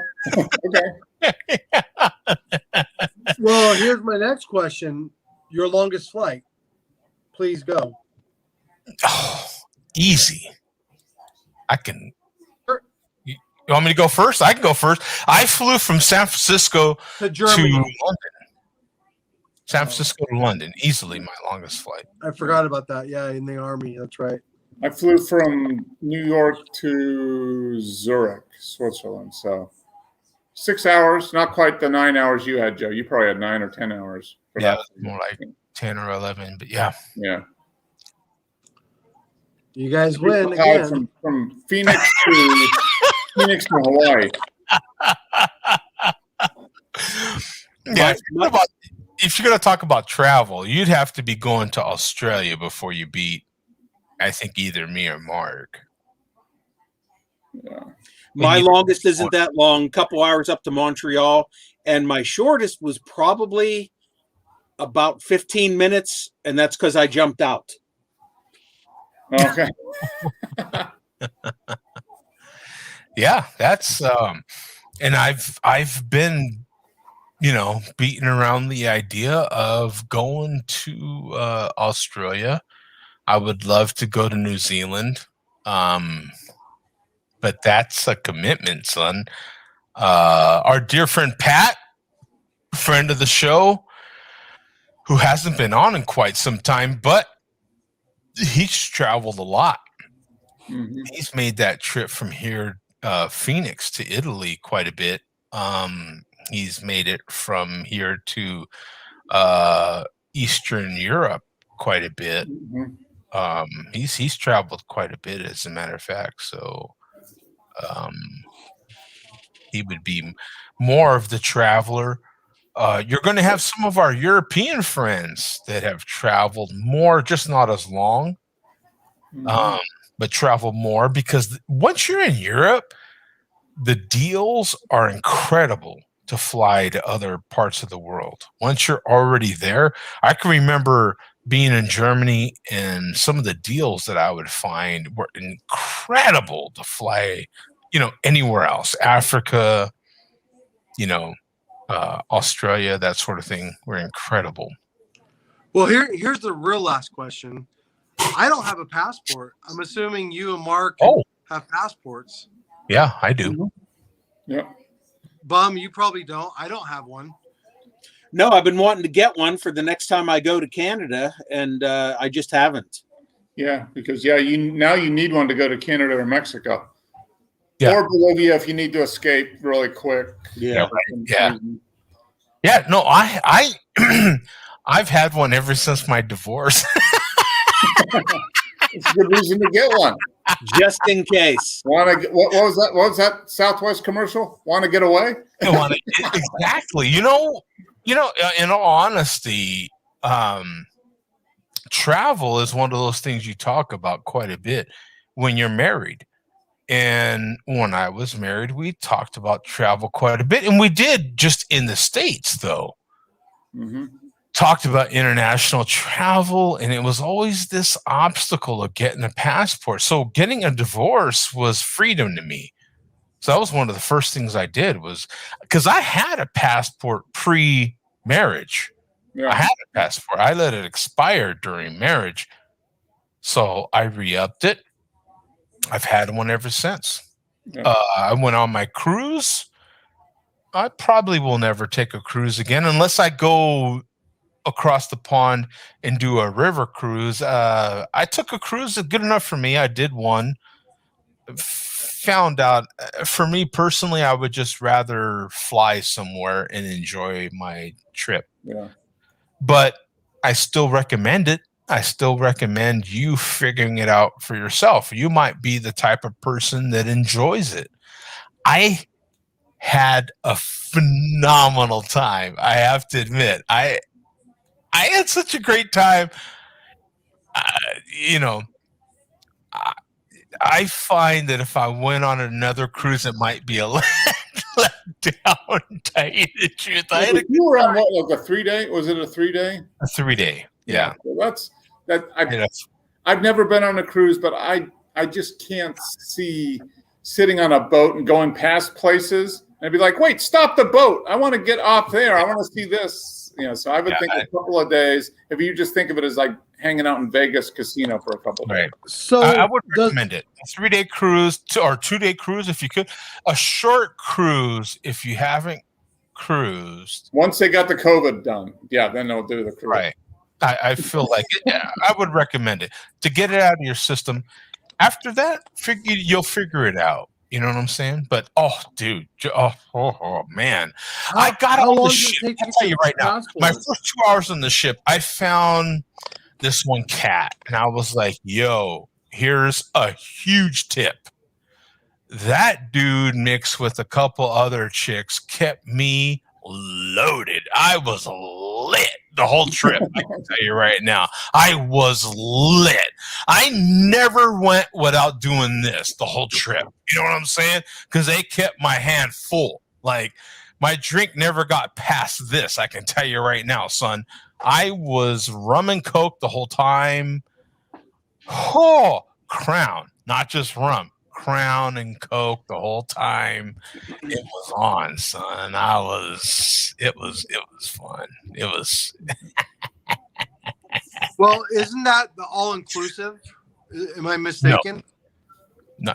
Yeah, it's not. You pay for every bit of it. Yeah. Oh. And yeah. My most important question is, how long does it take to get a passport? I don't know now. I got mine like 3 years ago, and it took 3 weeks. But I was in the post office last week, and there were some people talking about getting a passport, and they were saying it was like 4 to 6 weeks.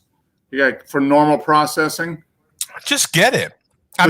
But the boss got one in what, 5 days? Yeah.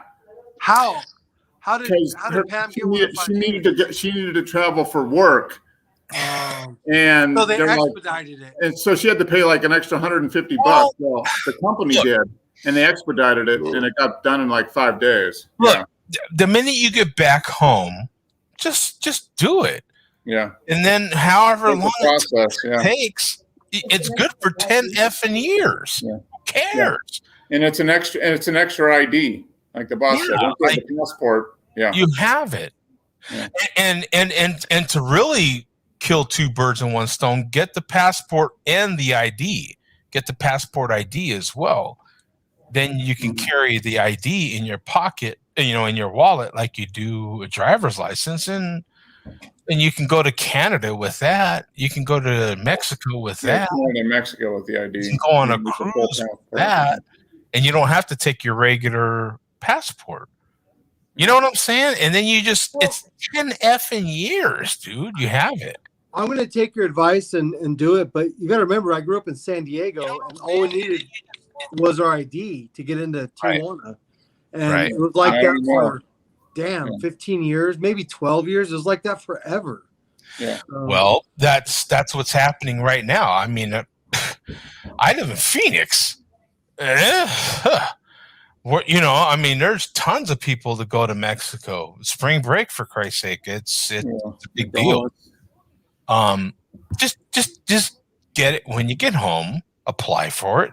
If it takes 6 weeks, who cares? If it takes 2 months, who cares? You have it. You know what I'm saying? It's good for 10 years after that. Then the next time it's that much quicker.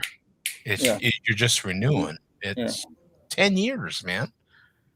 It's a 10-year ultimate ID verification. It's great to have. Yeah, absolutely. And it's, so. Well, it's a no-brainer to me. I don't know how much you guys travel anymore, but they have this thing called Clear in the airports. Clear. Oh, I have that. Yep. Does I have it the work? star. I don't I have have it. the Can you star. talk about it if you feel comfortable? I mean, how Well, does that work? If I had my wallet, I'd show it to you. I have the star on my driver's license. Absolutely. Yeah. I see, as a truck driver, every 4 years I have to retest. So it's like getting a new license every 4 years, no matter what.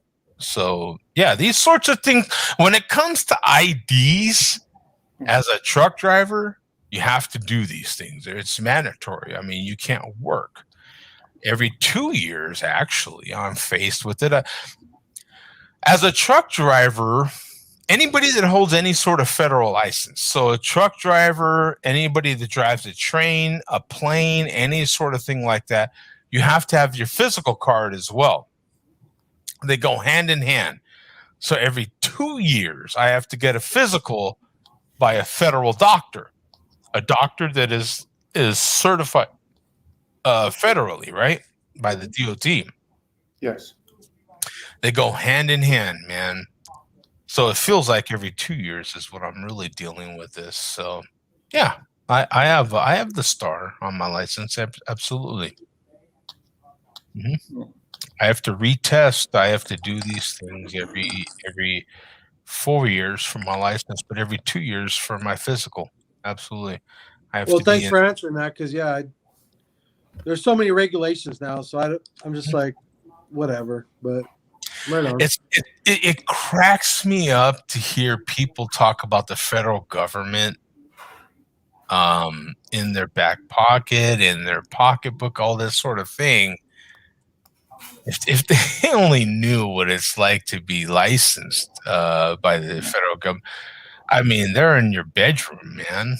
Yeah. I mean, I could get into a whole. I have to declare anything that happens to me. I have to declare it.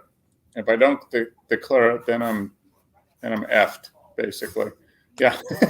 So if you have to be, it's incredible. Anyway, just whatever it is, just get it, and then you're ready. You're set. You know what I'm saying? It's funny because I just had this discussion every week in my break room at work. This comes up because there is somebody at work every week that has to renew. You know what I'm saying? Every week. So this discussion, I feel like I feel like I'm just having another work discussion, because this is as a truck driver, this comes up all the time. I mean, all the time, to the point where you don't hear me talk about it unless someone brings it up, because it comes up all the time. What's the fine for wearing a St. Ides t-shirt? Multiple zeros, tons of zeros, and he pays it gladly. You know, very, very pridefully. It's an exclusive club. Yeah, it's a very exclusive, and he feels that the price is worth it. Actually, yeah. So when you say multiple zeros, that's spelled MALT. Multiple. Good one. That is someone on top of their game right there. Yeah. Well, no, that's actually somebody who's now drinking craft beer again. Exactly. You're thinking clear. Thank you. Yeah. Thank you for that. Yeah. See, that is worth another applause. See, that That's like a postage stamp to me. We're back to the good stuff. Mast Landing, Gunner's Daughter, Milk Stout. Ooh, milk stout. Oh. Chad also says cracking open in Juliet IPA by Amherst Brewing. It's brewed with Valley malt wheat, flaked with oats and hopper and Summit. Urquell and hopped Eureka. Eureka. I'm sorry. Thank you. Citra. Well, that sounds pretty good. So it's probably, with oats in there. Yeah, it's probably kind of a nice, tasty. Yeah, this is the last that I have of this barrel-aged Dreamcatcher, and it is. I wish there was a way for someone to verify this, but it is so smooth. It is so smooth. Them malt guys are gone. I can drink the good beer again. Yeah, they've all fallen asleep. They're all gone from the can. Right? Yeah, They've all fallen asleep. They've all gone face up on the floor looking up at their answers. So, one thing, since they're all falling on the floor asleep, one thing I wanted to discuss is Taco Bell revisiting a $1 menu. Oh, they are going over stuff for one. Okay, we've all been to Taco Bell. Yeah, it's been I have not been there that often. I'm not a big. It's been about 2 years since I've been to Taco Bell. But you've been to Taco Bell, and not that often. You have been to a Taco Bell when they have had a $1 menu. I have bought items off of the $1 menu. It's been a few years, but I've done it. Well, that's probably the last time they had a $1 menu. Yeah, probably was. Right, because I got $20 diarrhea. Yeah, $1 menu, $20 diarrhea. Yeah. The medical benefits cost you about $50 or $100. It kind of cleans everything out, gets you all ready to go.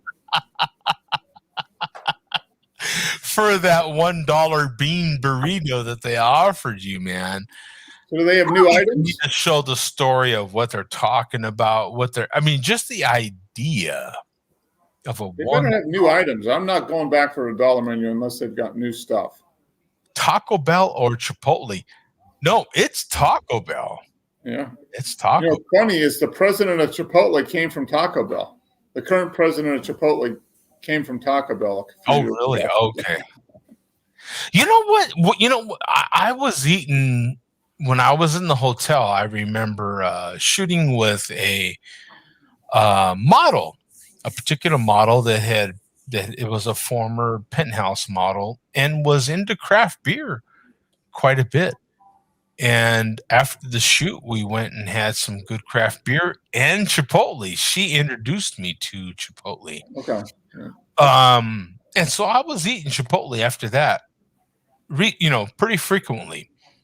And then they had that whole thing with the carne asada, I think, and then the romaine, the bad lettuce, yeah. And I just have not eaten Chipotle ever since. It's just not even in my head to eat it, Chipotle. So when I see them, I'm like, ooh, Chipotle. Like, I don't know. I think of diarrhea. I don't know. It's in my head now. Like, I think, oh, Chipotle. Yeah, no. Kind of like Jack in the Box? Yeah, but even worse. Like, I have 2 Jack in the Boxes literally around me. I have 1 Chipotle, and I never eat there. And will eat Jack in the Box or Taco Bell before them. It's kind of fun. Yeah, but Jack in the Box tacos with the hangover, I swear to God, it's a cure. Yo, okay. Here in Phoenix, we have the first marijuana kitchen. So you can go to a dispensary here that has a kitchen. Order a pizza, a hamburger, order a salad, several other items that will have weed in them. They're going to have weed in them. Well, will the Taco Bell $1 menu have weed in it? That's what I want to know. Now, the Taco Bell $1 menu or the Jack in the Box late night menu is geared towards that audience, Well, right? Yeah. After you go to the weed restaurant and then you smoke a few blunts, then you want to go to Taco Bell or Jack in the Box. I can tell you, man, okay, now not all over Phoenix. Certain cities in the Phoenix metro area have dispensaries. You know the blue signs when you're getting off the freeway, the highway, the blue signs. Some of them have dispensaries now here, man. Dispensaries are that big here. Some of them will have dispensaries. I'm talking to you, Mesa, Arizona. Dispensaries. Yes, sir. So not just gas stations, not just restaurants, dispensaries, son. That's how big they are. You can hear about Colorado. You can hear about California. I'm talking to you, Arizona. I live here. I drive you every day. You know what I'm saying? Like, you're talking to a pickup and delivery guy that does 200 to 300 miles in this city every day, 5 days a week. Dispensary. Coach is out. Peace out, fellas. All right, Coach. All right, see you, Coach. All right, Joe, Coach. Bum, Mark, you guys are all aces in my book. Deuces. All right. Enjoy those pillows, my friend. Peace out. Yeah. $6.99, $5.99 next week, Coach. Yeah. $99. Yeah. Hell yeah. Oh, that's right. Yeah. See you, Coach. By the way, kids, for those of you that are still here, I want to wait a minute. What's this? Oh man, Joe's talking about a double code brown. What's a double code brown?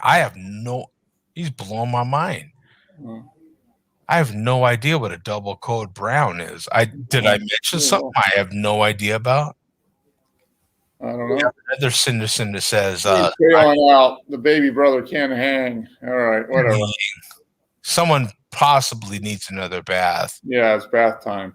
That's what it is. Joe, probably what Chad is referring to, a double code brown might have to do with the explosive aftermath of whatever you Oh, code brown. Yeah. That's true. Yes. Yeah. Explosion. Okay, so this is including right now, we have 2 shows before 600. No, yeah.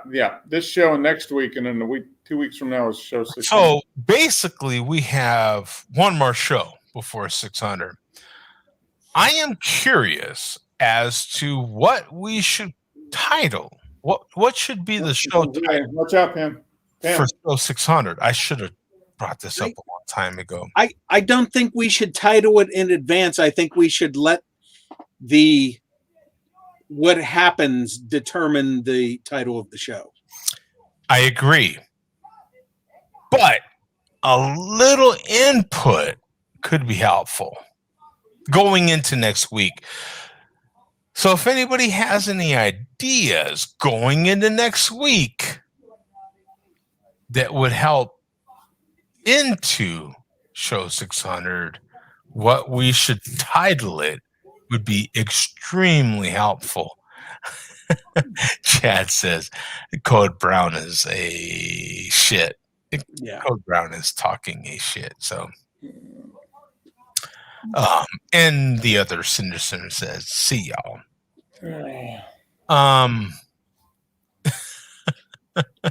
How about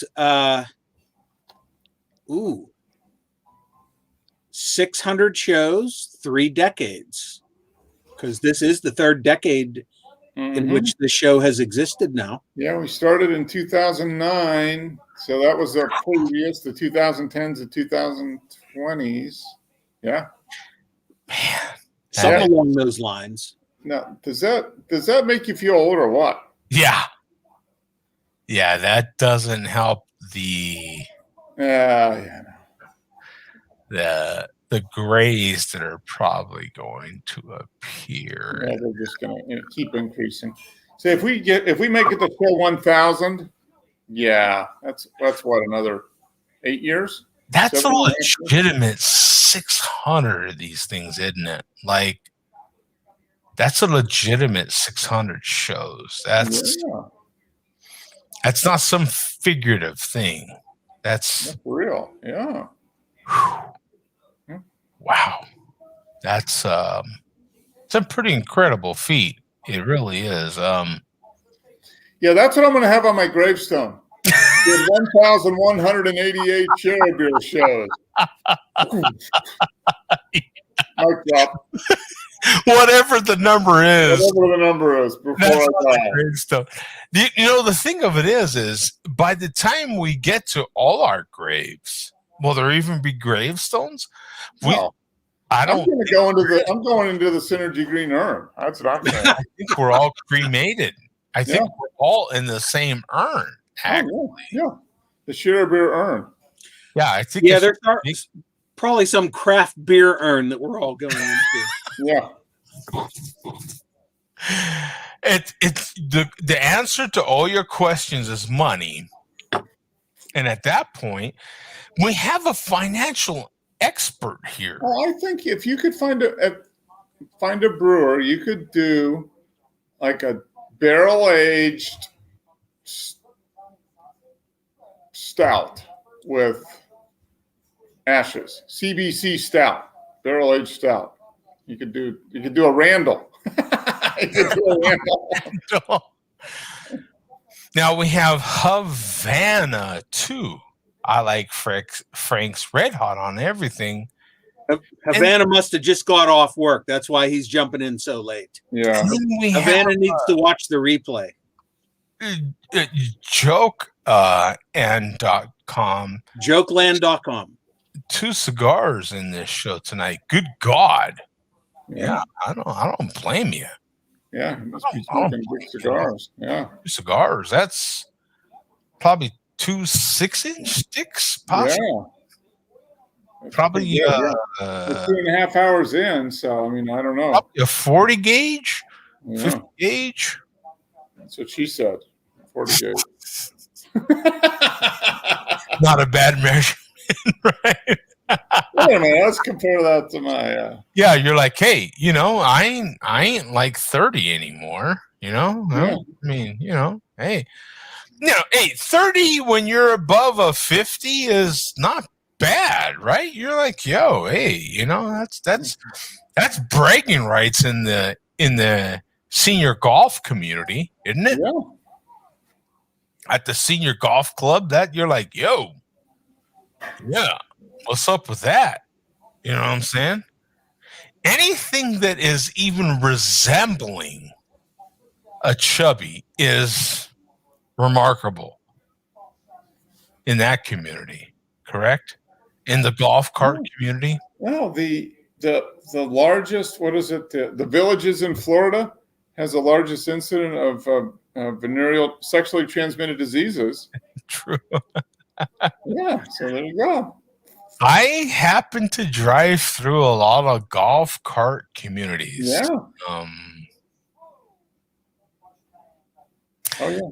Joke a lot says 6 inches is all I can give you, baby. Yeah. Chad says, what's the cheapest malt liquor do you think Bum will have this year? Bum can answer. I already know what it's going to be, and it's something that I don't have yet, and I'm waiting for Havana to send it to me. Oh, okay. Yeah, it has to come from a third party. It's something that I can't get, and Havana can get in his area. It's so cheap. I can't even get it in my area. Yeah. That's how it works. And it's something I guarantee you guys have never heard of. Probably not. Oh, I probably have never. Yeah, I mean, I promised you I've never heard of. Yeah, I could almost guarantee I've never heard of. Yeah, I'm sitting here drinking a very delicately brewed 14.5% barrel-aged beer. No charge. So what I want to know, Bum, is that St. Ides that you traveled multiple hundreds of miles to get, how much was that when you actually bought it? Oh man. You know what? Was it under $2? You know what? Honestly, Mark, I don't know because I grabbed like 2 of them plus a bunch of other malts plus a bunch of other bad beers and a 6-pack of Strohs. Wait a minute. Not that Strohs isn't a bad beer. I was just gonna slightly less bad than the other bad beers that you're getting. I was just gonna ask. Bum was thinking he was gonna throw a party, right? Isn't Yeah. that what they have? Throw a party? Yeah. Oh. Yeah, I know that saying. I'm looking at maybe I'll break it out for next week for $5.99. I have a piece of advertising. It's got to be from the 70s. Hey fellas, let's throw a party. Yep, it's got to be from the 70s because I remember that as a kid. Mm-hmm. Oh, maybe for $5.99 I'll break it out. Stroh's is a hipster beer. Nah, Jokeland. I think that's Pabst. Stroh's has fallen off the map. Yeah. Stroh's was your dad's beer back in 1975. Yeah. Oh, I got to get away up to USPS. Yeah. No, I know Havana's good for owing me, and he does owe me. But no, Havana's good for it. Havana is an honorable man. Even though he is, according to him, just 6 months away from legal drinking age. Oh, okay. Well, so in 6 months, Joe, we'll be able to actually start featuring him on the show. Yes, and we will. To our word, we will. But right, all in due time. Actually, right. It's amazing how 5 years passes by in like 2.5 years. Good. I mean, but he's going to be 21 in 6 months, so that's all that matters. We have to talk about the time on this show. You know what? When we actually think about it, the amount of people that have been underage and have come. Ruben's one of them. Yeah, he started watching when he was 17, and he's 27 now. Zach is one of them. Yeah, he is. Yeah. Yep. The amount of people that are part of this show on a regular basis, whatever that regular is, and have come of age and are part of this show is just that part alone is funny. I wonder who's the longest running person on do you think it would be Zach?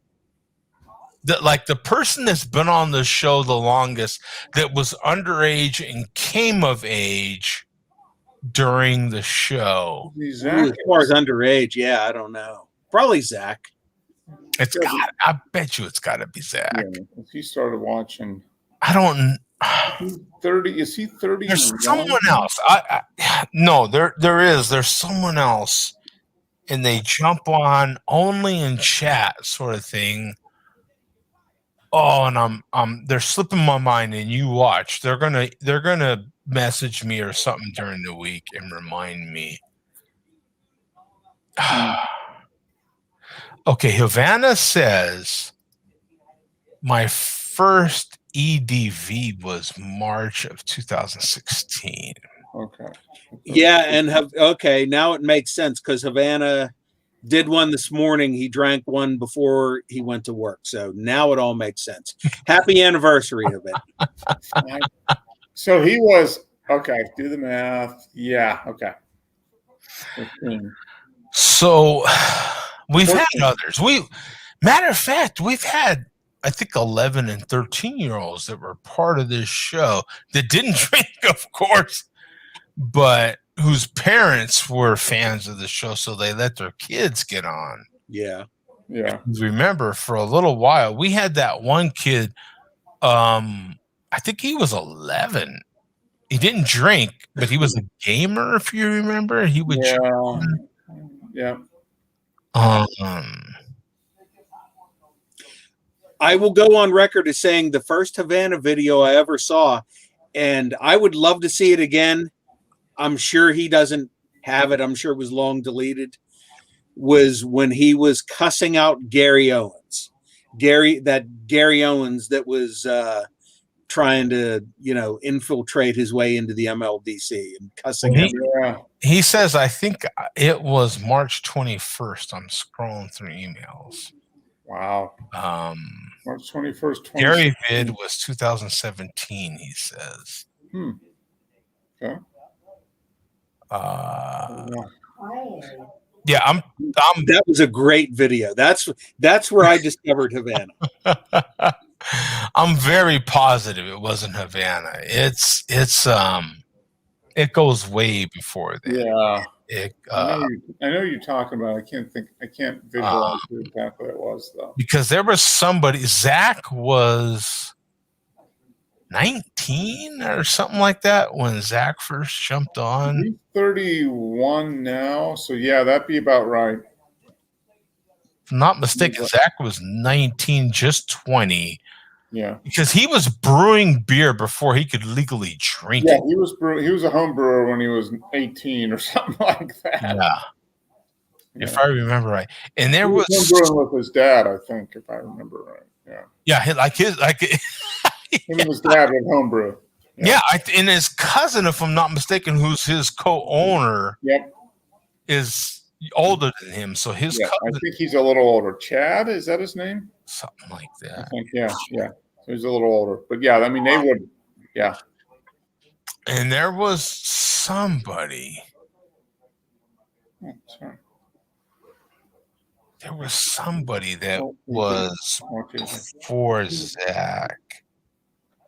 Oh, wow. This didn't make my head hurt trying to think about all this stuff. That's what's funny about 600 of these SOBs is like there's been so much history. And you know what's funny is I can only remember some of it when I'm actually on camera, mic'd up.